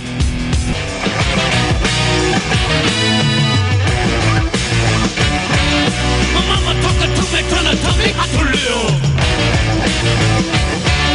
But I don't listen to her because my a little vintage Cheech and Chong for you. Tommy Chong in studio. Good to see you again, Tommy.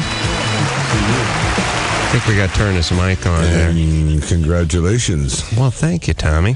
Yeah. You too. It's about time you got your own starring role on a Really? show. Yeah. Thank you. Yeah. Appreciate that. Tommy and I met a few times doing Loveline. I played in a celebrity softball game that he sponsored. And made the greatest catch of my life. Really? You sponsored a softball game? I'll never forget it. It was the best catch ever made in my life. Off his son's bat, too. Wow, it was a home run. You robbed him. His son swings a good stick. Let me tell you something about Tommy Chong. If you've seen him with his shirt off more than once, like I have in the many old Playboy specials he used to be in. It was always Tommy, Cheech, and Chong poolside while a beautiful, busty woman got out of the pool. Tommy, in pretty fantastic shape, I must say. How old are you now? I'll be 68. 68. You look good. You're solid. Yeah, I feel good, man. I'm on a new diet thing, and so I'm really feeling good now. So it's just pot brownies in the morning, pot brownies for lunch, and then a sensible pot brownie for dinner? No pot. I mean, no more pot. I'm on a sabbatical. I'm actually on a protest fast. Against weed? Yeah. Weed? Against the government. Yeah, really? I'm not going to start smoking again until it's legal. Yeah. Is that right? No weed? No weed. Wow. No, you said no smoking. Officially. No smoking. Now, no weed officially. I don't, it's, I've heard little bits and pieces about your time in the joint and the story, and people say you were arrested for making bongs, and other people say, no, you were arrested for perjury. What is the entire story? Just give us that. We got a documentary called AKA Tommy Chong that'll be out pretty soon, and it tells the story I didn't even know about. What happened? My son had the son that hit the ball that you saw. He started a pipe company, a glass bond company, and he was selling it all over America except to Pennsylvania.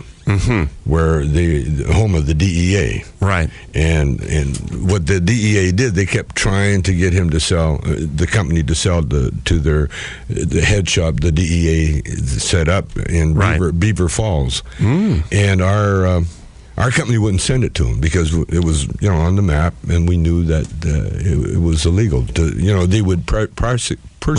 Right. So what happened? The DEA then made a trip to Los Angeles to my son's factory, bought up a lot of stuff, and then convinced or paid off or had some informant inside the company send it to them. And that broke the law. Do you have, so essentially the man entrapped your son, and then you ended up doing the time. Yeah, your son didn't do any time. No, my son or my wife. What the government then came to me and said, they raided my house. Sure. And they come in with the SWAT team and the visors and the whole everything, except the dogs. They never had dope dogs with them. Of course, I assume. Because you posed a terrible threat to society. Yeah. With all that weed in your house. They never had they never had the weed on the search warrant. They had to pencil that in when they found weed, because they asked me, "Do you have any weed?" I said, "Of course I do." I have any weed. And they said, "Where?" I said, "Anywhere, everywhere." It'd be faster to tell you where there's not weed.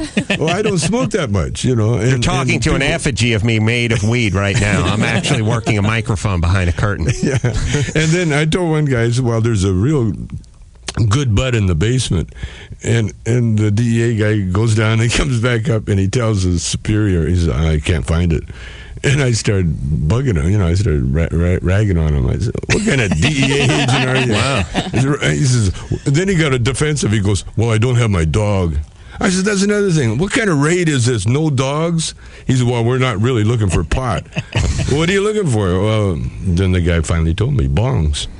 Does Tommy Chong's basement have weed in it? Is sort of one of those, does the bear S in the woods kind of things. It could be easily replaced when somebody said, was she hot, or was it a bad job, or was it a tough day? Does Tommy Chong's basement have weed in it? I hear you, buddy. Let that be the new one for all of time. I think, why not? The bear one seems antiquated. We're living in the city these days. A lot of kids don't even know bears or woods anymore. So what they did, they didn't arrest me. They just told me that I was going to get a deal from the government. You could hear from the government. So my lawyers went down and talked to their lawyers, and they said, "Here's the deal. Tommy Chong pleads guilty, and we won't go after his son, and we won't go after his wife." Oh, and that's why you pleaded guilty. And that's why I pleaded guilty. So many things to talk about. First off, it's amazing that we always, the folks in charge, the mayors, the officials, city council people, chief of police, they always claim that they're underfunded and understaffed. We just don't have the manpower when they do these things where the weapons-grade plutonium gets shipped in through the port of L.A. and trucked through downtown L.A. And people say, where are the guys that are checking the ports? Hey, we don't have the manpower. Why do they have the manpower for the chicken-ass stuff? I drive down my street, I see the cops sitting there by the four-way stop sign waiting to bust the secretary in the minivan who rolls through the four-way at 3 miles an hour. That they have the manpower for. I remember talking to Heidi Fleiss about the 30 or so guys that were posing as Japanese businessmen who were banging away with Fleiss's women, and stakeouts that took years and years. That they have endless manpower for. Don't seem to have the manpower to beef up the security at the ports, to work the terrorists, nothing around the borders, and nothing to stop the street crime, but endless manpower to go after Chong and his bong. Well, when I was in jail or in camp, most of the inmates, so many of the inmates were in there for pot-related offenses. Really? Growing, not just drug, selling, but pot-related. Pot-related. And they were doing time. There's one guy in there he got 20 years. One was doing 30 years. Yeah. Finishing up. And the reason they got so much time was that, they grow it on their farm. And then the cops, when they raid it, they find a gun. Right. A rifle. Sure. A hunting rifle in their house. Right. Boom. Enhancement, and you're gone for at least 10 up to 20 years. I feel like we need to explain to the man the difference between crimes and the difference between drugs, which is to say, if a guy's doing meth or he's freebasing coke, there's a drug we'd like you to intervene with. These guys are dangerous. People get high on meth and kill people all the time, but not so interested in the weed. No. You just hang out, watch a little Speed Racer on TiVo, and call it a night. Make the proclamation you're going to make love to the old lady, but that never comes to fruition. Just watch the end of Speed Racer and pass out on the sofa. There are differences between drugs that the man never understands. They always say stuff like, was he on drugs? Was he on drugs? And I always yell, which drug? Because if you tell me the guy who walked back into the party and killed 7 people in Seattle or wherever the hell it was a couple days ago, if you tell me that guy was high on pot, I'm calling you a liar. If you tell me he was high on meth, I go, makes sense. Yeah. That's the way it works. And then there's crime, and then there's crime. Yeah. So there's drugs, and there's drugs, and there's crime, and there's crime. There's murder, there's rape, and there's arson, and then there's prostitution, there's drug use, there's consensual crimes. Don't you want to march on Washington and say, hey, a-holes, here's what we're interested in, and here's what we're not interested in? No, we don't want you to stop all drugs because there's ones we don't care about. No, we don't want you to stop all crime because there's ones we don't care about, but there are ones that we care greatly about. Namely murder, namely meth. The ones that start with M, maybe mayhem. Point is focus on the S we want you to focus on, and don't put all your time and our resources, not your resources, our resources. We're paying for all this crap. Yeah. Focus on the terrorists, focus on the murdering, and then in the raping, and we'll work our way down from that. Yeah. I understand when we wage these wars abroad that there's, if Halliburton is going to invest this much in the campaign of Bush or whatever, there's got to be a payday. I understand that math, but I don't understand the pot math. Who is contributing to the politicians that then go out and wage war on the pot, and what citizens are up in arms saying we need an end to this marijuana? Well, the pot laws really give the law enforcement people an easy, safe criminal to go after, Right. It's a better gig. Potheads they never get paranoid when they need to, Yes. They're always like months later. So you're basically saying, and I would do the same. Yeah. If I'm a cop and I'm working in Los Angeles and somebody says, you want to go down to South Central and work with the crash unit because we're going to need you to go under deep covers, a Crip. Here's a red bandana and some shoe polish. You're going under deep cover, Carolla. Or you're going to pose as a Japanese businessman and go bang some runaways with Heidi Fleiss and company. All right, that's an easy decision, fellas. Give me some Courvoisier and a condom. Where's Fleiss live? Is she up on Mulholland? I'll meet you guys up there. No, I'll take my own ride. I don't know where she lives. Yeah, that's what I hear. I read the blotter. That's all. I'll see you guys up there. Yeah, well, the pot people. That's what it's better to go after the pot guy than the meth guy. Also in jail, when the jail I was in, the camp I was in, it's privately owned by some Danish company or something. Well, Wackenhut used to own it. Wackenhut, the security company, the world's worst mall store. Yeah, Wackenhut, and they own the prisons. And what happens? And what happens then the people that work there, the guards and everything else, they're like they're like contractors, right? Okay, the pot people that are in the prison, they actually run the prison. They take care of the gardens, they take care of the grounds, they take care of, they're the most intelligent, the most peace-loving, and, most trustworthy people in the prison. Right. And so the prison people, they love to get pot people in there. That's why it's an industry. No, if you want to talk about crime and violence and marijuana, if I had a guy breaking into my house at night and you gave me a choice between a guy who was high on meth, high on pot, or not high at all, I would go high on pot. I mean, people don't realize, he was on drugs. These are drug users, people. The pot guy would leave you something. Pot guy'd be better. That's right. Listen. Might clean out your fridge. Yes. That'd be about the worst thing you get. Save some of that casserole for the Ace Man. I'm going to be heating that up in the microwave tomorrow. All right, we need to take a break. We're running long. Tommy Chong in studio. Lashing out against the man. Or maybe he's just my muse, so I can lash out against the man. Tommy here. Also, Oswaldo coming in to do a little loving reenactment, playing the part of Cheech in a classic Tommy Chong, Cheech and Chong bit. We'll be right back after this. You're listening to the Adam Carolla Show. Call Adam now at 866-901-ADAM. Tommy Chong in studio. Yeah. Tommy, so much to cover. First off, tell us about the joint. You were in prison for 9 months. It was a camp. It was like the Martha Stewart camp. You know, it was called Camp Cupcake. But when I first went in, they took me through the main prison, which was in front of the place. It's called a place called Taft. It was where the first California oil was discovered out there, and then oil dried up, and so they put a prison there. On the grounds. And when I self-surrendered, they took me through the main gate and handcuffed me and walked me in, and then I had to strip naked, and it was weird because the guards were big fans, Sure. So I'm standing there naked. The guy, that's Chong, man.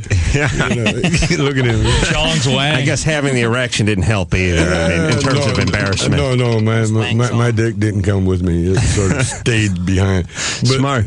But they put you through this whole thing. You got to stick out your tongue, right? Flip your ears. I want to make sure you're not smuggling it. Turn around, bend over, then squat and cough.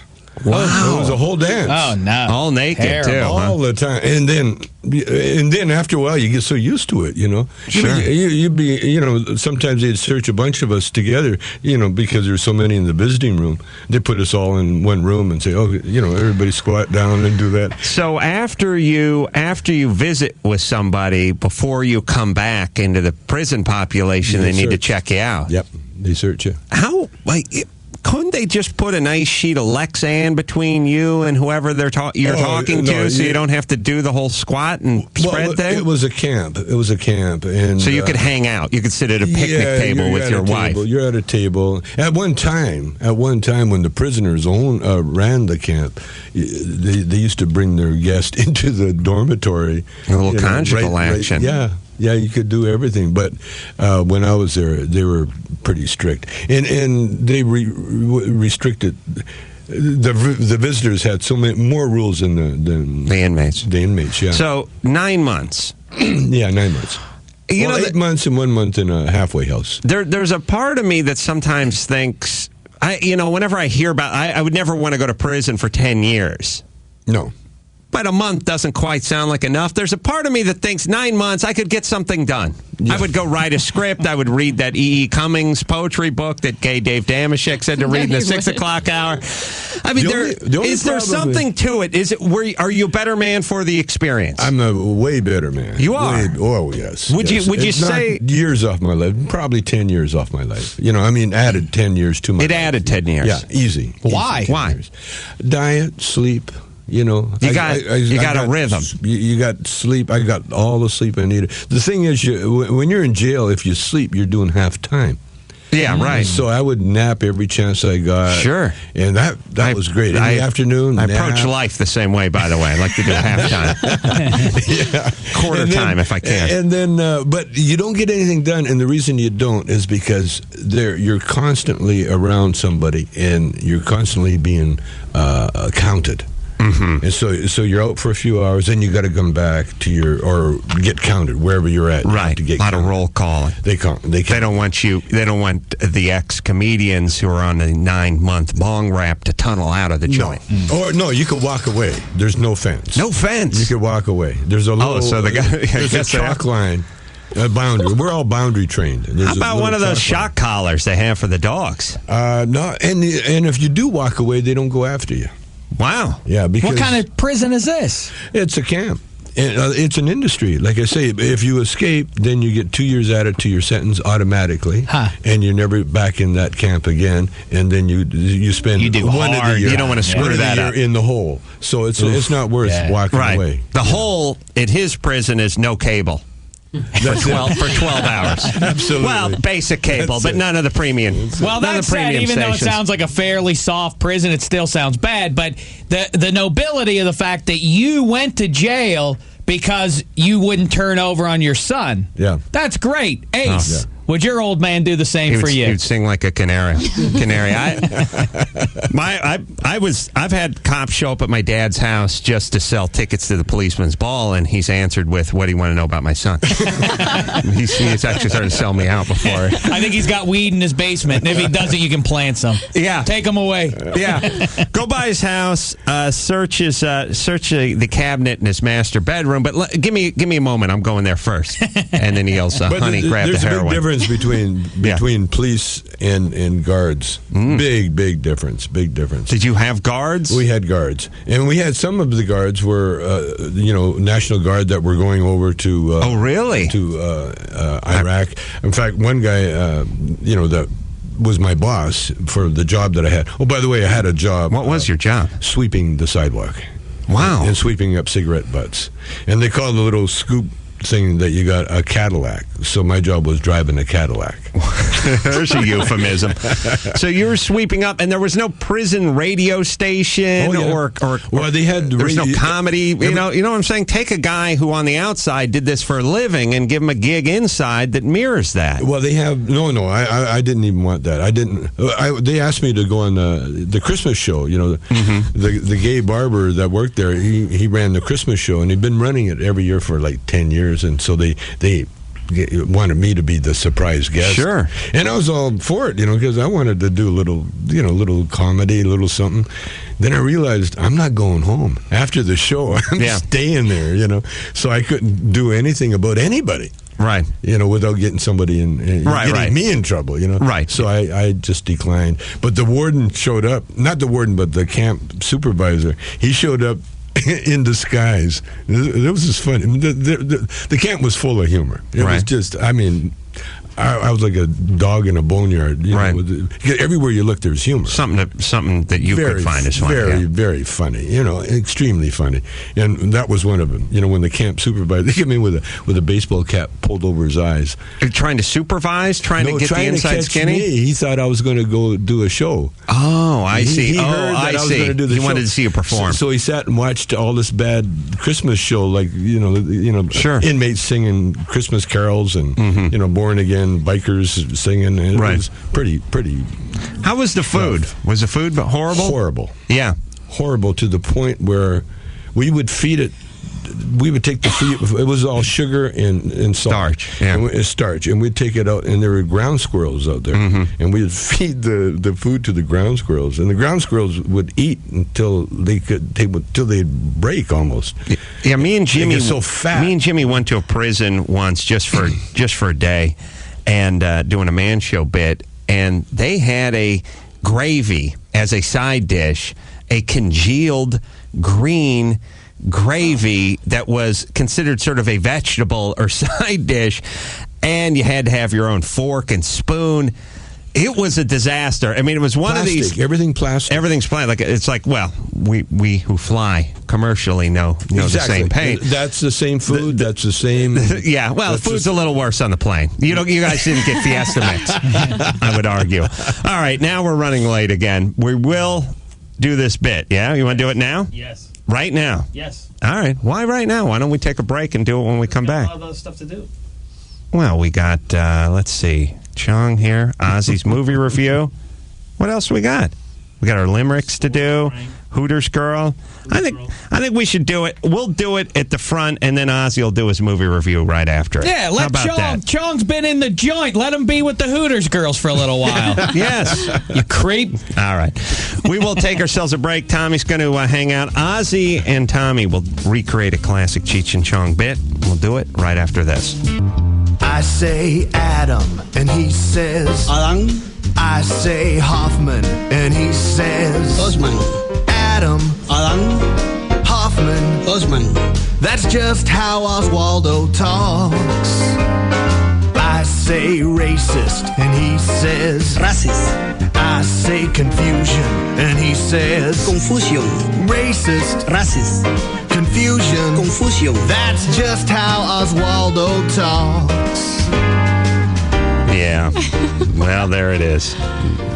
If you need to know, well, that's all you need to know about the great Oswaldo.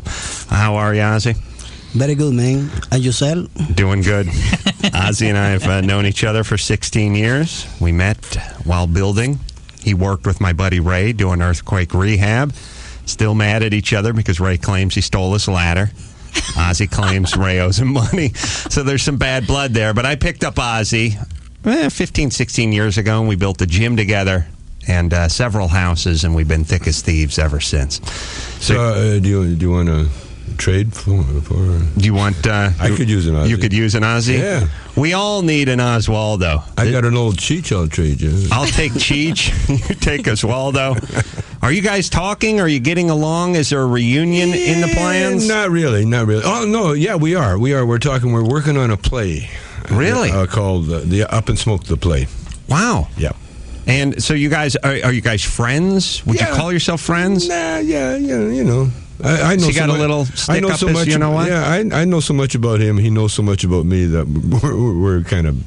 What can you do? Yeah, we owe each other, so we have to be friends. Anytime there's two folks that don't get along too well who are partners, yeah. I decide in my mind which one's the troublemaker. And in this case, I know it sounds self-serving, but I've decided that Cheech was the troublemaker, much like Dr. Drew was the problem in my old partnership. Mm-hmm. Well, education will do that to you. Yes. Yeah, you get an attitude. So...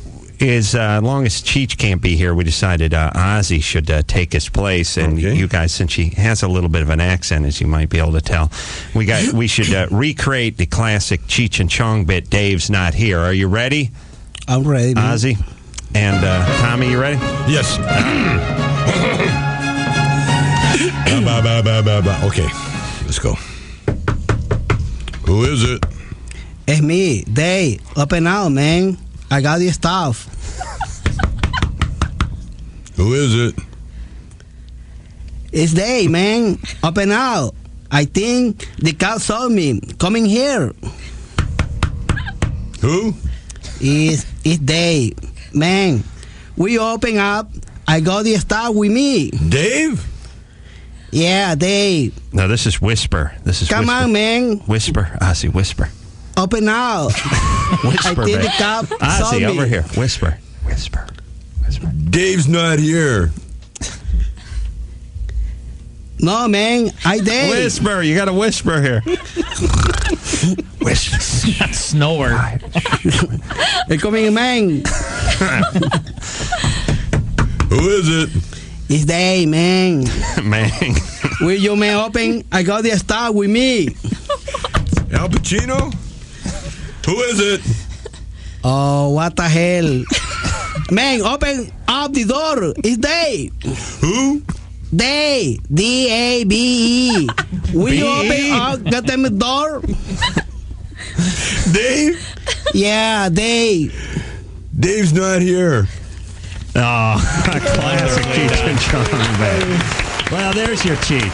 I'll take him. I'll throw in 2 Cheeches. Let me tell you, he's not as funny as Cheech, but for $14 an hour, you don't get much funnier than Oswaldo. You really don't. That's a bargain. And this guy will put a coat of primer on the fascia of your house and fire up the barbecue if need be. A lot more than Cheech would do. He is a utility man. I want to thank Tommy Chong for coming on the show. Tommy, I'll see you Thursday night. Okay, man. At the Playboy Mansion. Playboy Mansion. Yeah. And look forward to that. Always a pleasure talking to you. Come back anytime. Thanks, man. Ozzy has a full movie review of The Inside Man, Spike Lee's new joint. We'll talk to him after this. You're listening to the Adam Carolla Show. Call Adam now at 866-901-ADAM. Well, plenty more show to go. Hoosies girls. The Hoot. I think I took Floozy and Hooters and Ozzy and turned it into one word. Hoosie girls. The Hoosies. The Hooter girls are here. We're going to have some fun with them. Oswaldo is here. Oswaldo likes women. He likes wings. What's not to like about the Hooters girls? Yes, Ozzy? I'm married, man. You're married, I know. But you're... I'm not tied. Yes. But your mistress is cheating. I told my wife that. Some guys have the C is their mistress. My wife knows infidelity is my mistress, and that opens it up. Instead of picking one mistress, pick a genre. Keeps it, right. Yeah. Keeps the ball rolling in perpetuity. Right. Yes, your mistress may be, the sea or space exploration. Mine is infidelity. Yeah, you don't want to get tied into the Shelley secretary who you're making time with. Right. I'm a literalist. My mistresses are that's my mistresses. That's my mistresses, mistresses in general. Good planning. Thank you. Sounds redundant, but it's smart. Ozzy's going to do a movie review for us of Inside Man, Spike Lee's new joint, Inside Man. You saw that, Ozzy? Yeah, I see yesterday, man. You feel confident? Yeah. Okay. We'll get to that in 1 second. First, a story that we broke in the 6 o'clock hour. Dave. Yeah, it's about this filmmaker, Parvez Sharma. He's a gay Muslim. And he's got a new documentary that's considered scandalous in the Muslim world. It's called In the Name of Allah. Mm-hmm. And, it's all about, the problem of homosexuality in the Muslim world and how those two things conflict. Yeah, and they don't like it over there. They're not open to that stuff. Shockingly. They hate it worse than Dick Cheney. Right. And I would say that sometimes when people protest too much, maybe they're thinking about it themselves. Maybe there's a part of them that's a little insecure. As a matter of fact, I cited a study in the 6 o'clock hour where they hooked tumescence monitors up to men. Tumescence monitors are essentially a cigar band that goes around your ding-a-ling and monitors the blood that goes into it. We have Bruska hooked up to one right now. He's between Morning Wood and leather, which is leather. He's still holding steady. Leather's a midway point, and then of course there's flaccid. Leather's in the middle, and then there's there's the Hooters girls in the back. So now I have a full Woody. Oh, okay. Yeah. Oh, I'm all man, says Bruce. Just checking my data. It's true. So says the chubby lesbian. It was more of a tease of what's coming up, and not so much of me being chubby or I'm a lesbian. All right. Mind your own business. The point is he's enthusiastic about his Morning Wood, right? I didn't get it ready. Oh, okay. It's going to take a minute to get his. But your point is that the tumescence machine, when hooked up to very often the greatest homophobes, the most overt homophobes, guys are out gay bashing. Gay bashing all day. Turns out when they show them gay erotica hooked up to the tumescence monitor, well, it registers off the charts. So I wonder if some of these terrorists, putting women in sheets, hanging around with their chums all day long, firing guns up into the air, maybe there's a little more homoerotic activity in that community than we thought. And we went and listened to one of the speeches that we heard from Al-Qaeda's number 3 man, guy from Yemen. We pulled it off CNN. And if you just listen to the audio, forget about the video part, the guy stumping their chest, but just listen to the audio, I think you'll hear some gay overtones. Let's check that out. American infidels, you send your men to rape our land. This is our justice that will be sent down upon you. You will kneel down before us and have the sword of Muhammad thrust into you over and over again. We will drive you from our lands. We will blow you like a sandstorm blows a rigid palm. What is funny? I think the cameraman's laughing.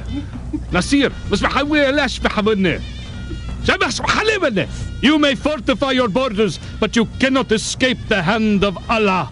With one hand, he will come from behind and reach around to drain the essence of the infidel. See, when you just hear the audio, you will feel the true fist of Allah. He will. What is funny? What the goddamn for you? What are you laughing? يسمع وش حلمي عوي اللي عمي حدث عليه. We will not stop until the tip of Allah's sword is revealed and you feel the full release of his raging hot rain upon your backs. You see? Al-Qaeda. Yeah, when you just break down the audio, you know? Mm-hmm. I think it's all, the sword, the saber rattling, and the guys looking very ominous It with was the beards subtle. and everything. It was subtle. But I did detect it now that Yeah, I you did, a pointed little it out. bit, right? Yep. All right. Tumescence machine off the charts. Powerful point you bring up, Damashek. All right.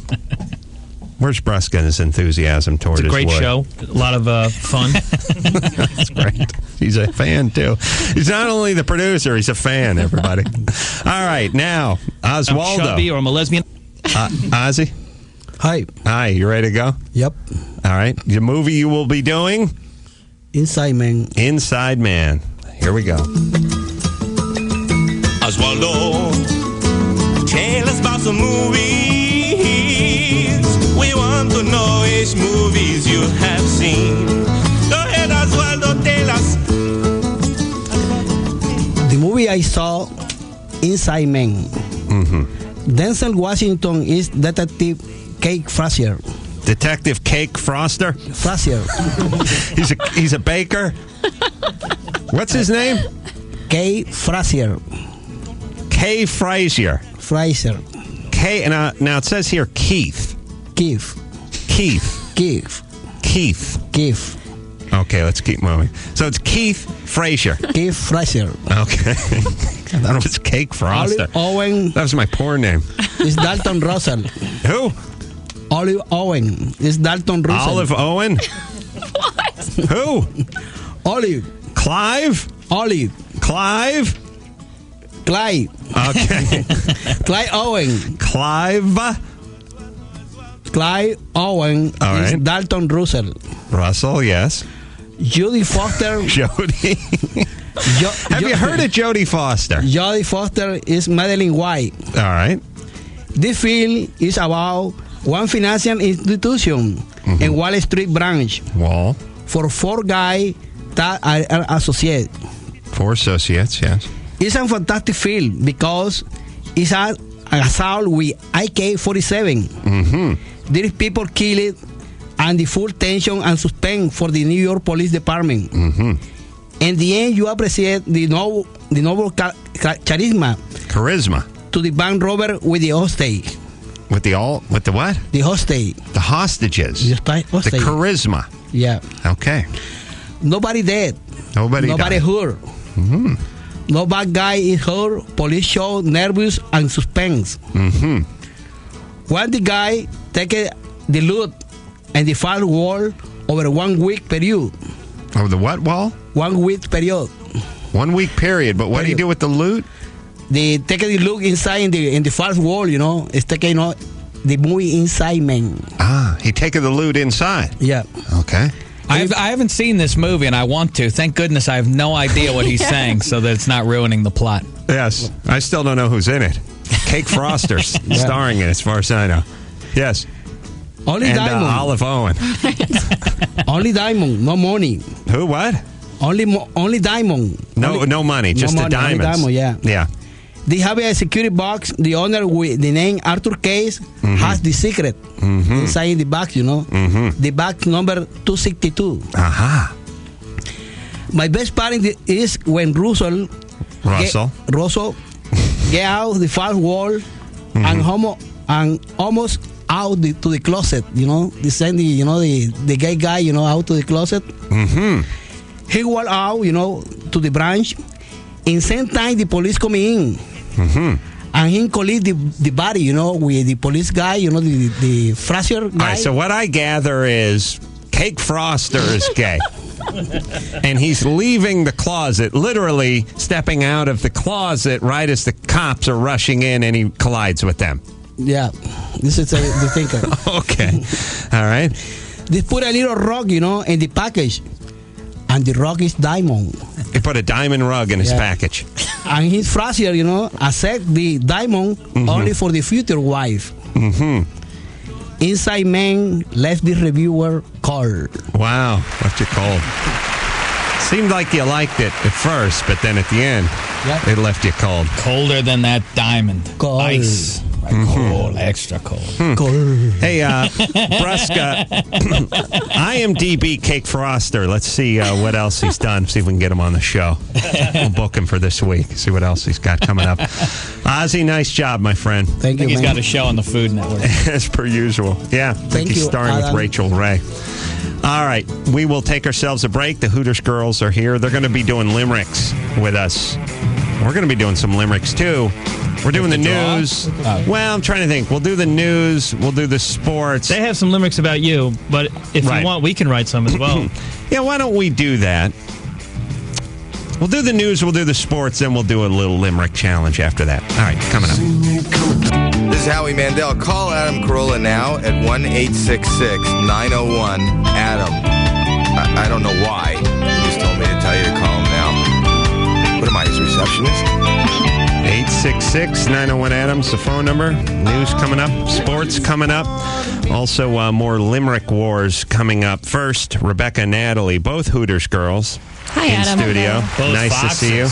Forget about the Hooter business. Foxy blonde, foxy redhead. Thank you for coming in.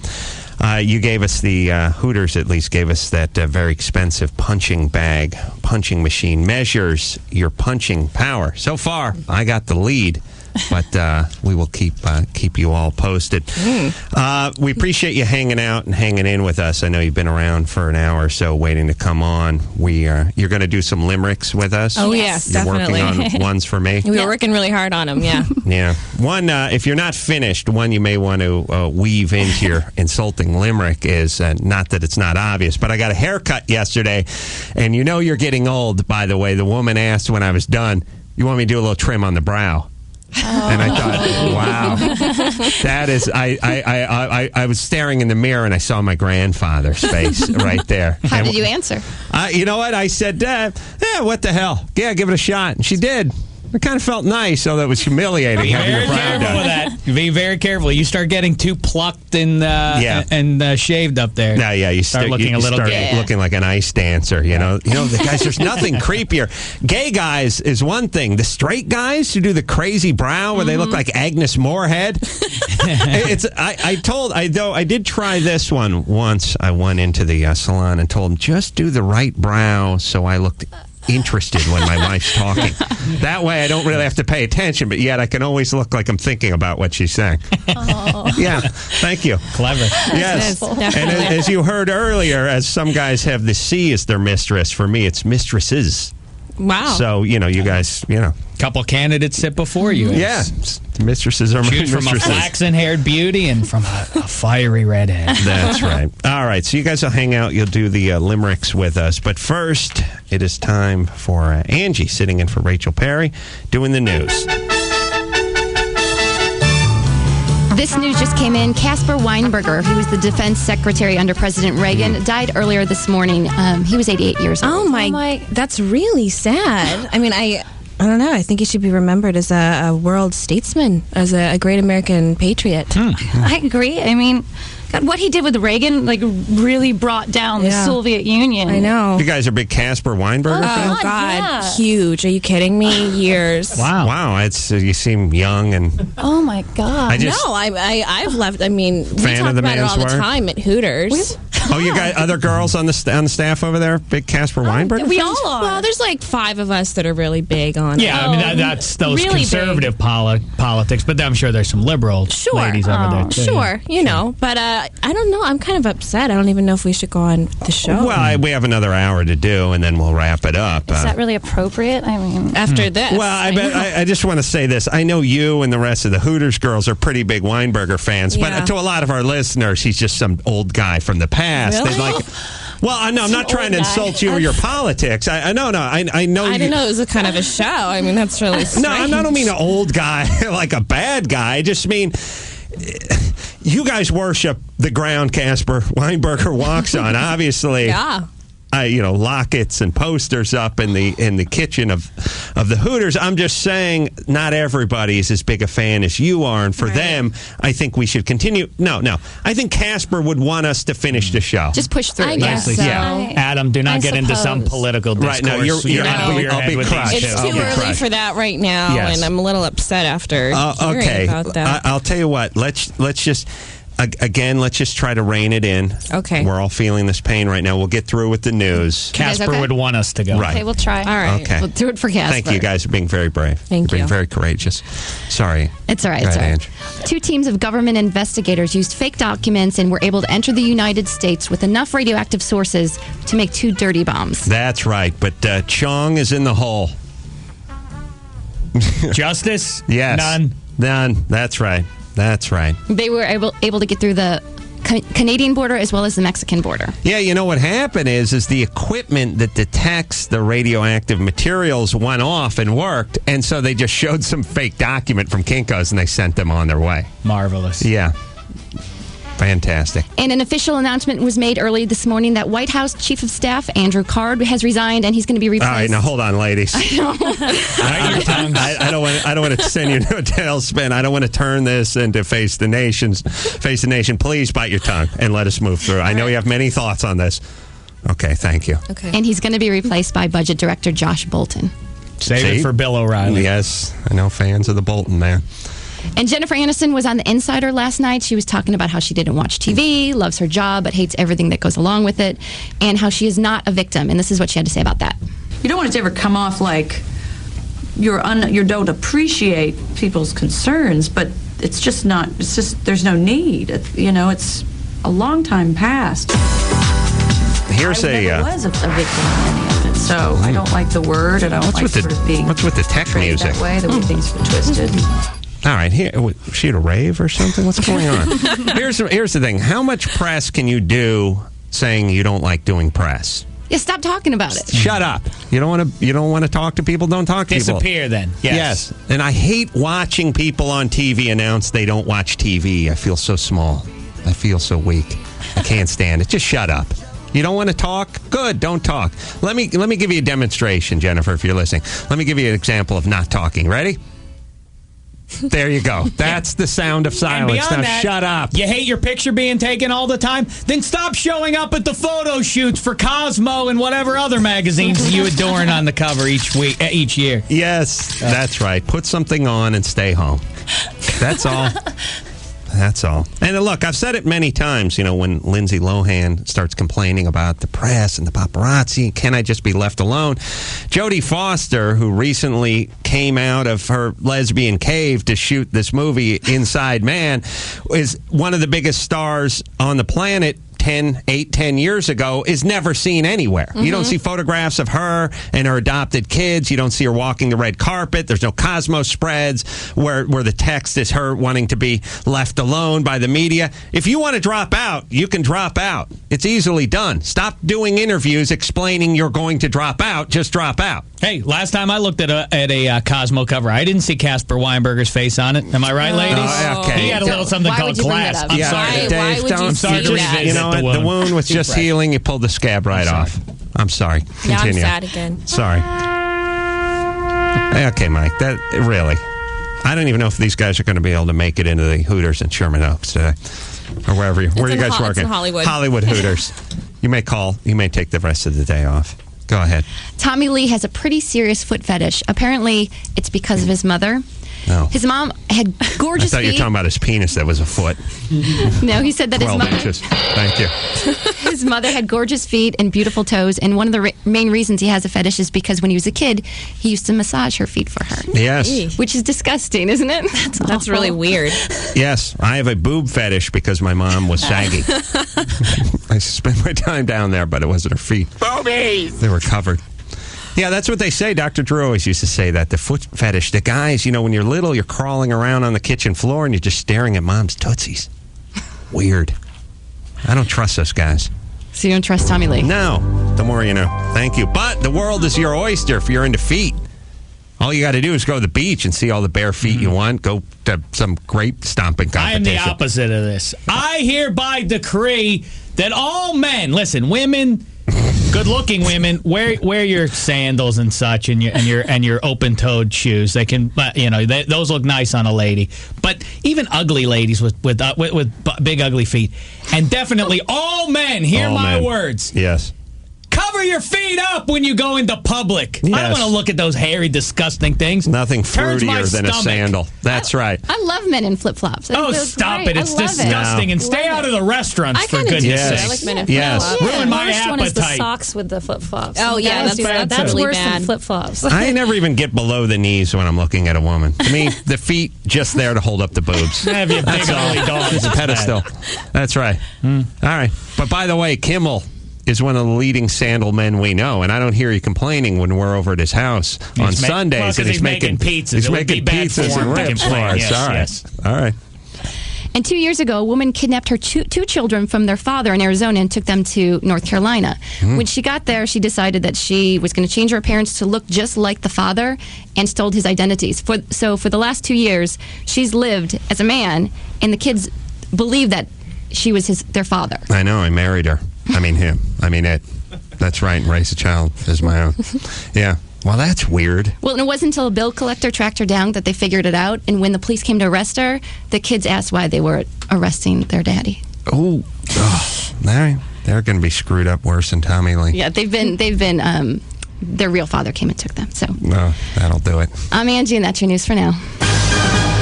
It's time for Dave Damashek's number one sports. Number one sports. Do it, Dave. It is Final Four week, included among the foursome. Perhaps the most storied team in college basketball history. That's Rebecca's just overwhelmed. Still with the Weinberg. Well, I think he liked college hoops. Oh, I see. Sweetie, I know it's tough, but could we just push forward here? I don't know. Be strong. Be strong. All right. I know. Roscoe, why don't you give her a hug? I'm really sorry. No, that'll just it's been upset a her rough more. morning, hearing about all the news. It's just hard, when you love someone that much. No, I know. You idolized the man. I did. And hearing you talk about him like this, it's really... Well, focus. I'll tell you what you should do. Something constructive. Start working on the eulogy. I'm sure they're going to want you to speak in the rotunda. I have already. As I was working on the limericks, I was also doing that. Weinberger's eulogy. Wow. Let me try to ease your pain with some whimsical talk of sports. Okay. Let me be the Jay Johnstone of the Clown Prince of Baseball. Another one of your favorites, I'm sure. Now, UCLA, as I mentioned, Final Four. They'll be playing LSU. Florida and George Mason is still in the Final Four. The question everyone is asking, can they do it? The answer is no. 6 days from baseball's opening day, so I should talk about that a little bit, but instead, I'm looking forward to a little something called the NFL. Yes, I'll use any excuse to talk football, but this is very good news. Well, let me say this. Let me jump in for 1 second. Please. Before you begin a season that is 162, 63 games. Baseball. A season, yes, that is closer to 200 games than it is to 100. How does that locker room speech go before you guys hit the Pay field? no mind. Or do you even bother saying anything? Look, fellas, it'd be nice if we win an opening day, but if we lose the first 25, we're still fine. Listen, we'll be 500 by the go All-Star into break. hibernation, please, throughout the summer, and on the other side, you will find NFL wake football me when football starts. awaiting you. Thank you. The NFL has released a sneak preview of the 2006 schedule. Just a few morsels to whet the appetite. The big season kickoff on Thursday. It'll be the Miami Dolphins and their brand new QB, Dante Culpepper, traveling 2,000 miles to the north. To the very point where the Allegheny converges with the Monongahela to form the Ohio, and where one can now find Super Bowl crowns stacked in a row atop the silver head of Dan Rudy. Isn't it Rooney? Please. September 7th. Yes.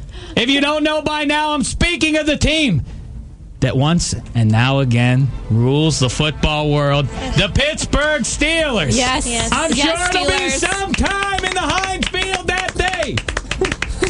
Let me tell you something, by the way. Dan Rooney, is there some sort of dropping of a banner?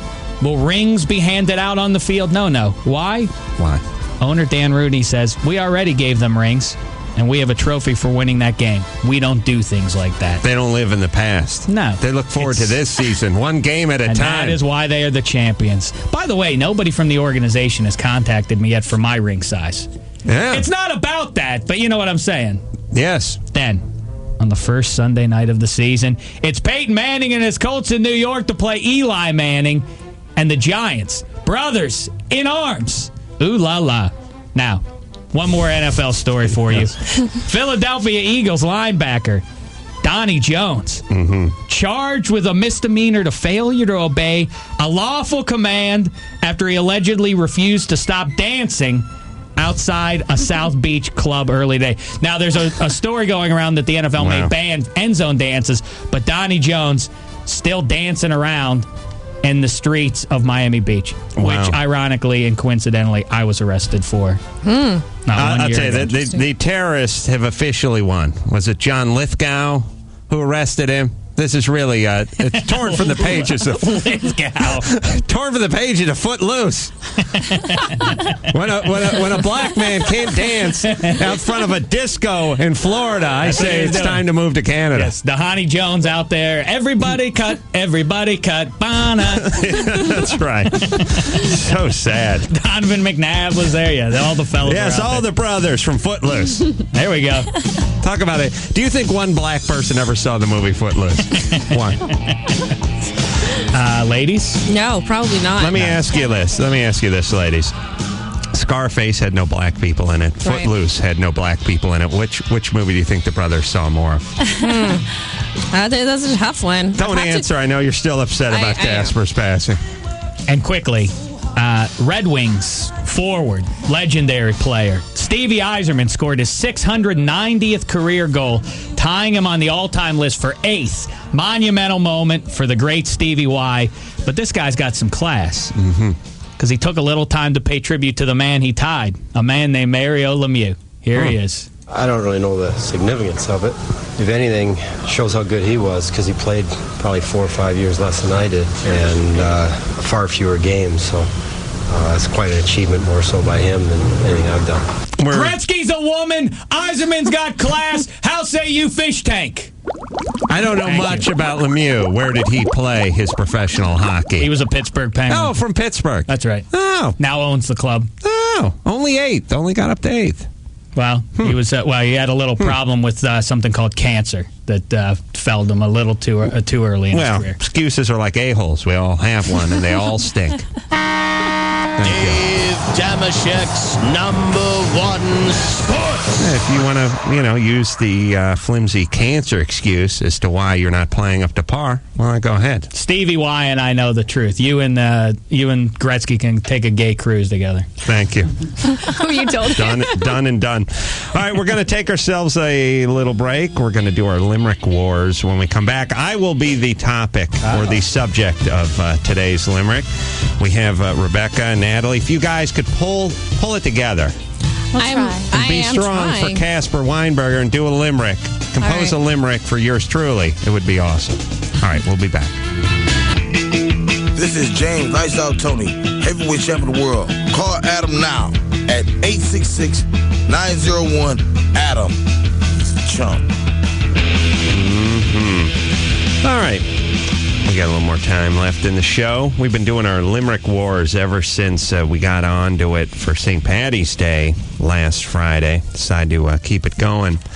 Was it just last Friday, or was it the Friday before that? Before. That's right. Wow. Time flies when you're barely awake. A pall has been cast on the show, at least for the Hooters girls, because of the death of former Secretary of Defense Casper Weinberger. Please, that's really... Well, I mean, to be fair, Dave and I don't want to call ourselves intellectual lightweights, but it's mostly about sports, and, we limit our conversations to talk about Point Break and Roadhouse and things like that. We don't read the Christian Science Monitor, which I do all the time. Well, that's what I'm saying. We don't read this kind of stuff, and we're not huge. We don't follow politics like the Hooters girls do. But since we found out that Casper Weinberger, former Secretary of State under Reagan, passed just moments ago, just recently, I guess it's again been a little bit Don't cry. It's been a rough morning. It's been a little bit to deal with, but let's push forward. Rebecca and Natalie both here, both Hooters girls, and we decided just to pick me as the subject of today's insulting limerick. So you guys have done one as well. A lot to get through. Let's just start with Mike. Mike, you want to get us started? Yeah. I will try to grade these. Okay. I'll tell you about my boss man named Ace. He's got a unibrow on top of his face. And right above there, he's got Brillo for hair. His appearance is an utter disgrace. Solid. Focused on the physical quite a bit. Mm-hmm. You know, I'd like to see a little more range in that, but solid and well delivered. Let's see. Shaq, would you like to go next? Sure, although I think off of your comment there, I don't know that you'll be that pleased with mine because I didn't delve that deeply into your soul. Okay. Thank you, by the way. Adam's got an afro as though he were black, but compared to the brothers is where his penis really lacks. He's got a unibrow perched over his eyes, and he complains about everything under the sky. Bottom line is, the Hooters girls still would be more likely to offer Casper Weinberger their vaginal cracks. Wow. A stutter there. Stutter, a hiccup. Wow. They're a little long, but I wanted to get the Casper Weinberger. There were some plurals and some singulars being rhymed. Not your usual stellar work, but again, almost too ambitious. Trying to get too much in. was my goal. Right. Not achieved, but it certainly was your goal. All right. Who's next? Big Tad? Yeah. Feeling good? Feeling good. I have a boss named Carolla. He is bigger than Iran's Ayatollah. He's the greatest boss in town. He makes you smile when you're down. If I wasn't working for him, I would rather have the Ebola. Wow. Nice. You understand that you're not that wasn't insulting. Yeah, you're not supposed to kiss his ass, Tad. I get a paycheck every 2 weeks, so shut up. He went the suck-up route. I like that. Gay board-op, pre-op, board-op, Bill? Sure. There once was a Carolla named Adam, whose eyebrow looked like the mustache of Saddam. He won't look you in the eye no matter how hard you try, and I'm too much of a pussy to really slam him. Wow, all right, starting it. Really, I haven't looked in the eye. I'm scared I'll get hepatitis C. Listen, I don't know the gays. I don't have gay friends. I don't know how it works. Do you guys squirt something? The hepatitis I, actually. Ironically, yes. All right, Bill. Really, I don't look you in the eye, huh? No, the first couple of weeks, you sort of like, and when you would, it was sort of like the way my cat looks at an insect it's about to kill. Wow. It was sort of that sort of measuring, sizing me up. For some well, sort other people here sort of know me, but we've never met. But are you okay with me otherwise? Absolutely. Yeah. No. Now we're back. Yeah. I almost feel like I'm your friend. Thick as thieves. Yeah. Okay. Thin. Nice. Why don't you two get together this weekend? Sure. We'll have a smart cocktail. Take a me day. We'll just dish the dirt on Brusca. Little cannibalism. Yeah. Fry up my penis. Can't talk about Brusca. You know, the gay men know a ton about the lesbian community. So. All right, so a dish. If we're going to eat my penis, though, we should also bring some kookaroo or something, too. That's not going to be enough for the two of us. My father always said the sweetest meat is nearest the bone. So maybe that explains how you turned out. All right. Nice job. I can't even remember that was good or not. Who's next here? Should we have one of the girls, Rebecca? Oh, okay. Well, we each have one, so we worked really hard on these. Do them at the same time. Okay. Overlap them? Yeah. No. All right. Ready? Yes. There once was a guy from the Man Show who needed to make some more dough. Now he makes people yawn at the crack of dawn, rather put them to sleep with the Late Show. Zing. I like that. That's all yours, huh? Oh yeah, we worked on them in the green room. I see. Nice. You got a little head start, but still nice. And then you worked on each other. Oh well, if that's where we're going to go with this. First, we have to talk about Casper, and then we have to go into lesbianism. All right, let's do phone screener Brian before we get into Natalie. Go ahead, phone screener Brian. Let's do this. Adam likes to have his ass kissed. When Tad forgets his water, he gets pissed. His hair is made of Brillo, his giant teeth are yellow, and man, I hope I don't get fired for this. Wow.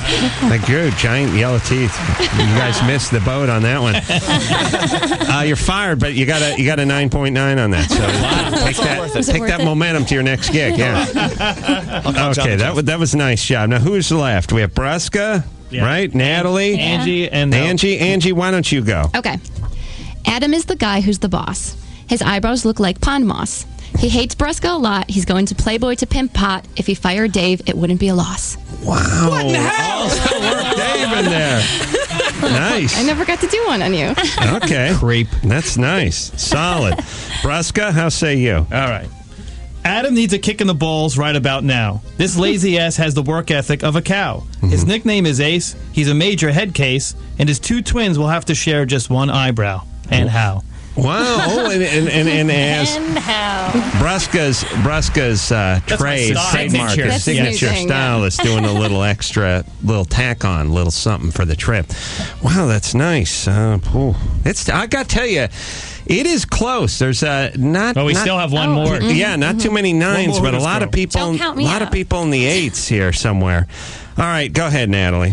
There once was a guy named Ace who made our little hearts race with a smile so cute. God, if only he were mute, he'd have all the Hooter girls at his place. Wow. Another day. Just shut up. Powerful stuff. Yes. Wow. All right. I'm going to tally up the votes here. All right. Here's how we're going to go. Mike, nice job. 8.1. Good, but I expect that out of you. Shaq, a little hiccup, a little stumble. Maybe not your best day. 7.4. I feel like Sasha Cohen. I fell. I was the favorite, Right. and I fell Right. on the ice. Right. Tad, 8.0. Nice job. Did a good job on that. Bill, board up Bill, 7.9. Nice job. Let's see. Rebecca, 8.2. Nice. You had a little head start, but nice job right. considering All right, I'll take it. what's happened to your hero, Casper Weinberger, under the circumstances. Brian, 8.7. Stellar work. Very insulting. Angie, nice work, 8.5. Thank you. Brusca, 8.5. You guys tied. You guys both solid work. But I'm going to give it to Natalie. All right. At 8.8. I like the good. idea that I could get laid if I would just shut up, which has been a long-standing theory of mine, but I've never actually tried it for more than 4 seconds. Nice job. Score one for the Hooter girls. All right. Beautiful on the outside, evil on the inside. You Yes. know, I see through the glass. I see my arch nemesis, Frank, of the Frosty, Heidi, and Frank show. Well, you guys have had your differences so far settled on the air, but this time we're going to settle it on the air. Right. No, Well, what listen. I'm saying is you've heard some talk about you on their shows. Is that I've correct? taken those shots, but I've been attacked brutally again and again and again. And, you know, I think that it would be a nice thing if Adam, you would arbitrate it. You know, last week you got into a nasty scrum with the chubby lesbian Brusca. So you couldn't, you know, you were one of the participants. Now, I'm take chubby, a I'm a distance, be a Right. judge, All right. and rule on this. So we'll bring Frank in from Frosty, Heidi, and Frank, and take him to task on some of the things he said about you on his program. But this is an objective court. This Yeah. isn't a place where you mean to attack him and have everyone know. I You're will going hear. I will be fair, and then I'll fire both of you. All right. you I want do that? Yeah, I think. At least. Well, we'll start with you. I want to thank Rebecca and Natalie, the Hooters girls, for coming in, and Thanks, again, under the guys. circumstances, Not a great problem. job. Thanks to Quickly, who's yes. better looking, Dave or Adam? Quickly. Oh, Dave. Oh. Sorry. Nice. All right. All right. Who was that? Both of you? No, that was just me. How about you, Ray? Yes, Dave. Wow. All right. Ooh la la, double header. Wow. All right, me and Dave, quickly. Dave's. What is this Oh, game? please. All right. Ladies, Quickly. we'll go out, we'll have some wings and beer and reminisce about the great Awesome. Casper Weinberger. We work there, though. Why would we want to do that? Okay. All right. Well, love affair's now over. I blew it. Yeah. After 10 hours of straight Steeler talk, we'll see how amorous they feel. We'll take a break. We'll be right back. How say you? I say it's a fine day here in Cleveland downtown in front of the Some Crust Bakery. How say you? How say I? How say you? How say I? I say yay. Okay. How say you? How say I? How say I? I say yay. I don't say much. How say you? I say that I am fine. And my name is Daniel, and what's up? No. How say you?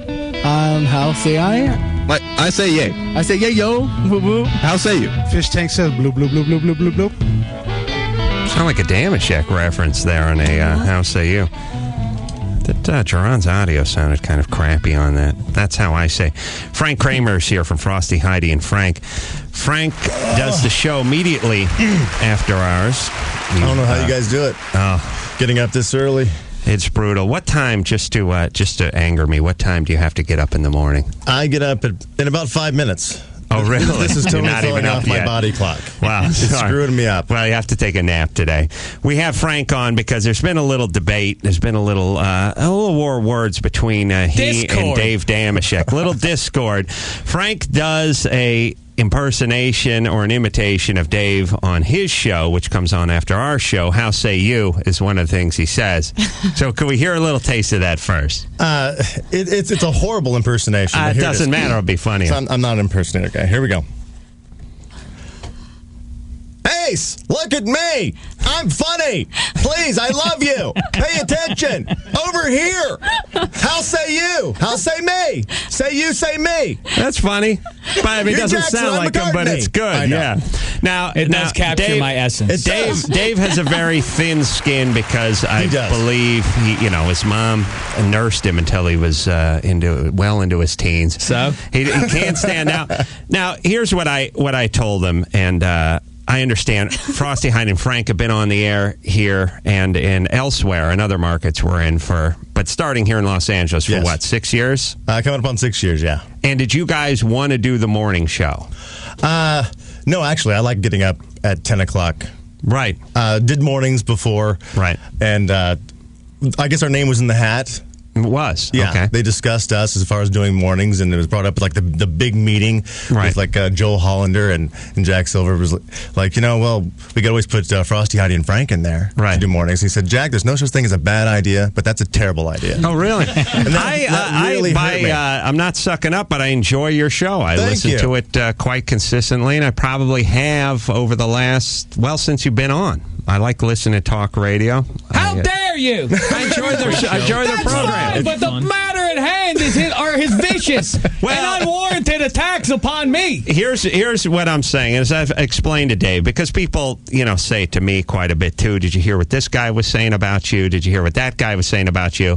And I said, look, first off, it's not entertaining to say you're a big fan of so-and-so. Also, it's more interesting and more potentially funny to say you hate this guy or use pejoratives or go ahead and do an impersonation of. And then secondly, there's also an element of, I have this theory that all carpenters hate carpenters and all doctors hate other doctors and all radio personalities hate all other radio personalities. Maybe more true in the radio business than in any other business. I don't know another morning show that likes another morning show or another afternoon drive guy who's not PO'd at his morning team and doesn't want to be the morning gig on his station. So I think there's a lot of, in general, bad blood in the radio world, but maybe it's just a lot of Let me say smoke this. and mirrors. So be it, if that's the case. Mm-hmm. I'm a man of peace. Mm-hmm. Why the attacks on my head? Why the attack, Frank? Why not attack Carolla, yes. the abrasive one? Why not attack Perry?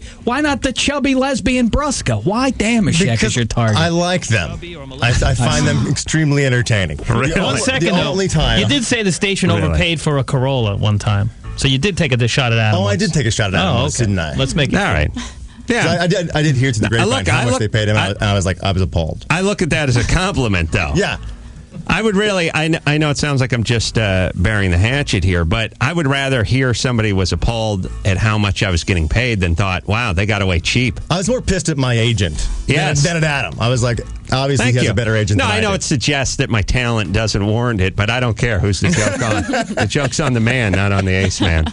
All right, so you're a fan of mine, but not for the kind of money I'm getting paid. No, I'm actually a fan of yours. I think you're a very talented guy. You can riff on anything I like. I think the best interview you did so far on this station was with the mayor of Calabasas. Yes, that puss. Loved that. Thank you. And I think that Dave's the anchor around your neck. He's slowing me down. Why so? He's slowing you down. How so? I noticed that whenever you talk, I change the channel. Wow. Whenever I hear the sports theme, I change the channel. I've heard that a lot, actually. Wow. This will not soon be forgotten. And you really you're serious about it. This isn't just bad radio. Initially, see, I didn't really want to come on and do this because I thought it might get heated and raw. And the last time I actually did this, the radio personality was fired. And I don't want to get anybody fired. Remember Sam Rubin? Yes. I don't think you can do that. The horribly untalented and ugly. Right. Sam Rubin. He got fired because of your criticism? Yeah, pretty much. Really? It was at a think tank. We had everybody in the same room, and I said that he was, no talent. His show sucked, and he shouldn't even be on radio. Next thing you know, he gets fired, and I got his hour, and I got his money. Wow. And I didn't want to do that. Right. And I told Brusca, I said... So you'll be doing the sports tomorrow?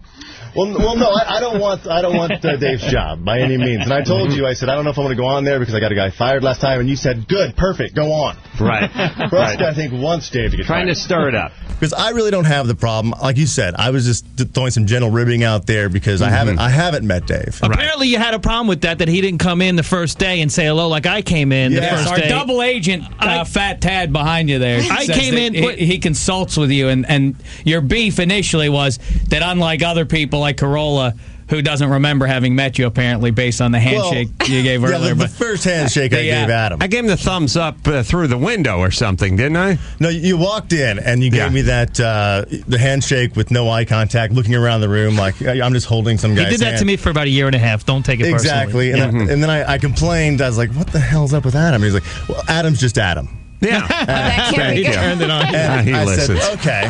Right. I understand that. And I said, well, what's up with Damashek? Here he went to Indiana University. So did I. Uh-huh. We have things in common, and the guy won't walk down the hall to say hello. Introduce You himself. came in He's here in the first week. In the first week, you walked into the studio and you said, hey, I'm Frank, and I shook your hand. Really? In this very seat. We had already met. What more was I had to I introduce shouldn't have the had game? to come to you. You should have come to me. Whoa! No, when someone moves into the neighborhood, all the people from the neighborhood come and deliver fruitcakes. I should have brought you brownies and strawberries. See? Yes. I got to say, he does have a point there, Frank. That was a good point. When the new neighborhood, and then this is how you figure it out, because the only model we have here is the neighbor model. When somebody moves in, the person across the street is supposed to bake some biscuits and come across and offer it up, right? So you did not do that with Dave. But the more interesting point is that this is not just radio talk. You truly believe Dave is bad at sports. Dave is an acquired taste. In the beginning, I thought he sucked. He's horrible. You got to get rid of him. Right. But now you're an acquired taste. Starting to grow on you? Yeah, not a taste you crave.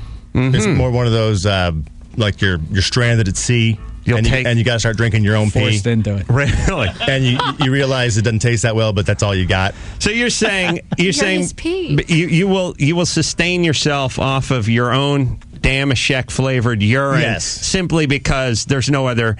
I have no choice. You have no choice. There you go. All right, Jim. Billy. Jim. Yeah. You're a fan of Dave. You don't like what Frank is saying. Yes, I hate Frank.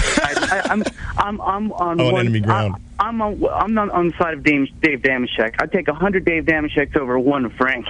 Wow. It took you long enough to get that out. He's your ally. Yeah, I'm sorry. I'm drunk, too. All right. Thank you. Well, there's an interesting thing, though, about radio, and you brought up acquired taste. It does take a while. When I first heard Frosty, Heidi, and Frank, I probably didn't care for them. But now didn't care for us. I've become a fan. I don't know if you guys change, if I've changed, if there's a saturation level there. Perhaps if you heard Dave more, it would saturate your bones a little bit, and you would become a fan. What do you do? I think his personal feelings got in the way. He was hurt that Dave didn't come say hello to him, and then that transcended onto the radio. And that sounds so gay. But he is a radio guy, and he knows radio. Do you really think Dave is that bad? He's not that bad, but just when he starts that yelling thing.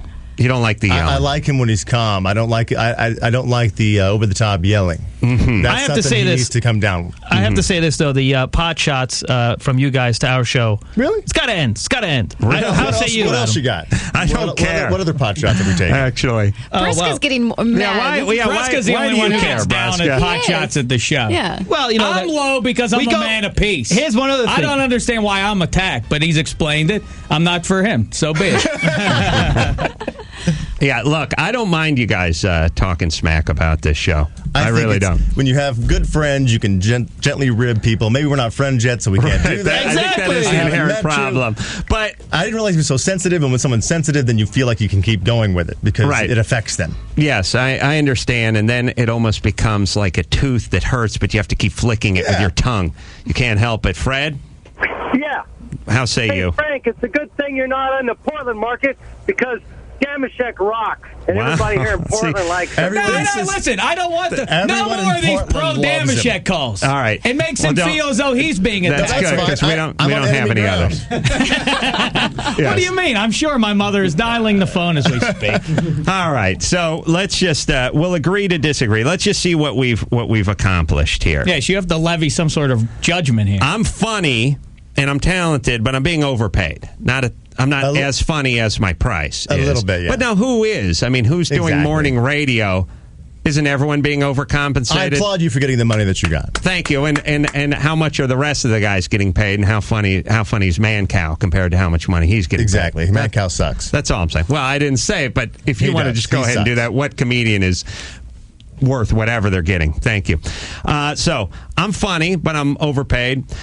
You guys can continue to make fun of this show. Don't go out of your way, but please do not use your own discretion. I don't care. Dave, as it turns out, more than just not the greeting. You legitimately don't think he's a bona fide talent. Exactly. Right. Not talented at his job. Maybe if he just stuck to sports and reined it in a little bit. Need sports on this show. No sports. It's only twice a show, though. Sports that no one watches. Yeah, that's true. All right, let's get rid of sports. Good call. He can stay, but just don't do sports. Well, what would he do, though? Then he would just annoy you with his voice. Yelling. Then he'd be Rachel Perry. Wait, maybe I could get drunk every day. Oh, wait, that's Frank's bit. Oh, there you go. I don't want to see that. Hey, it worked for Danny Bonaducci. All right. Well, it took a lot of huevos to come in here. I don't know how to rule this because I don't know who's wrong and who's right. Dave, perhaps you guys could just agree to be cordial in the hall so it's not uncomfortable for me. Really, that's what I'm looking for. That's fine. I can do that. Okay. Why don't you guys shake hands? Shake hands. There we go. We're shaking hands. Shaking hands. Oh, and by the way, before I go, because our show's on next, and they're still out there, those have to be the ugliest Hooters girls I've ever seen. Oh, well, now you've crossed the line. They sent you the riffraff. They didn't even comb their hair today. And what's with the jumpsuits? They're pretty... Now that is common ground we can both agree on. I don't like those jumpsuits either, but they're pretty broken up about the passing of Casper Weinberger. So if you could take it easy on them, they're in a sort of a mourning. Okay. Let's not kick a girl when she's down. Those are the morning clothes. All right, Frank. Thank you for your honesty. You. Thanks for coming. And I had fun. We will take a little extended break. I want to thank Tommy Chong for coming in. He's an advocate for marijuana policy project. I'll see him at the Playboy Mansion on Thursday. www.mpp.org. Charley Steiner, the Hooters girls. Sorry about that last comment, girls, by Frank. Frank for coming in. We appreciate your candor. Tomorrow, Bob Saget, Bo Bice coming up from American Idol tomorrow. And until next time, it's Adam Carolla saying mahalo.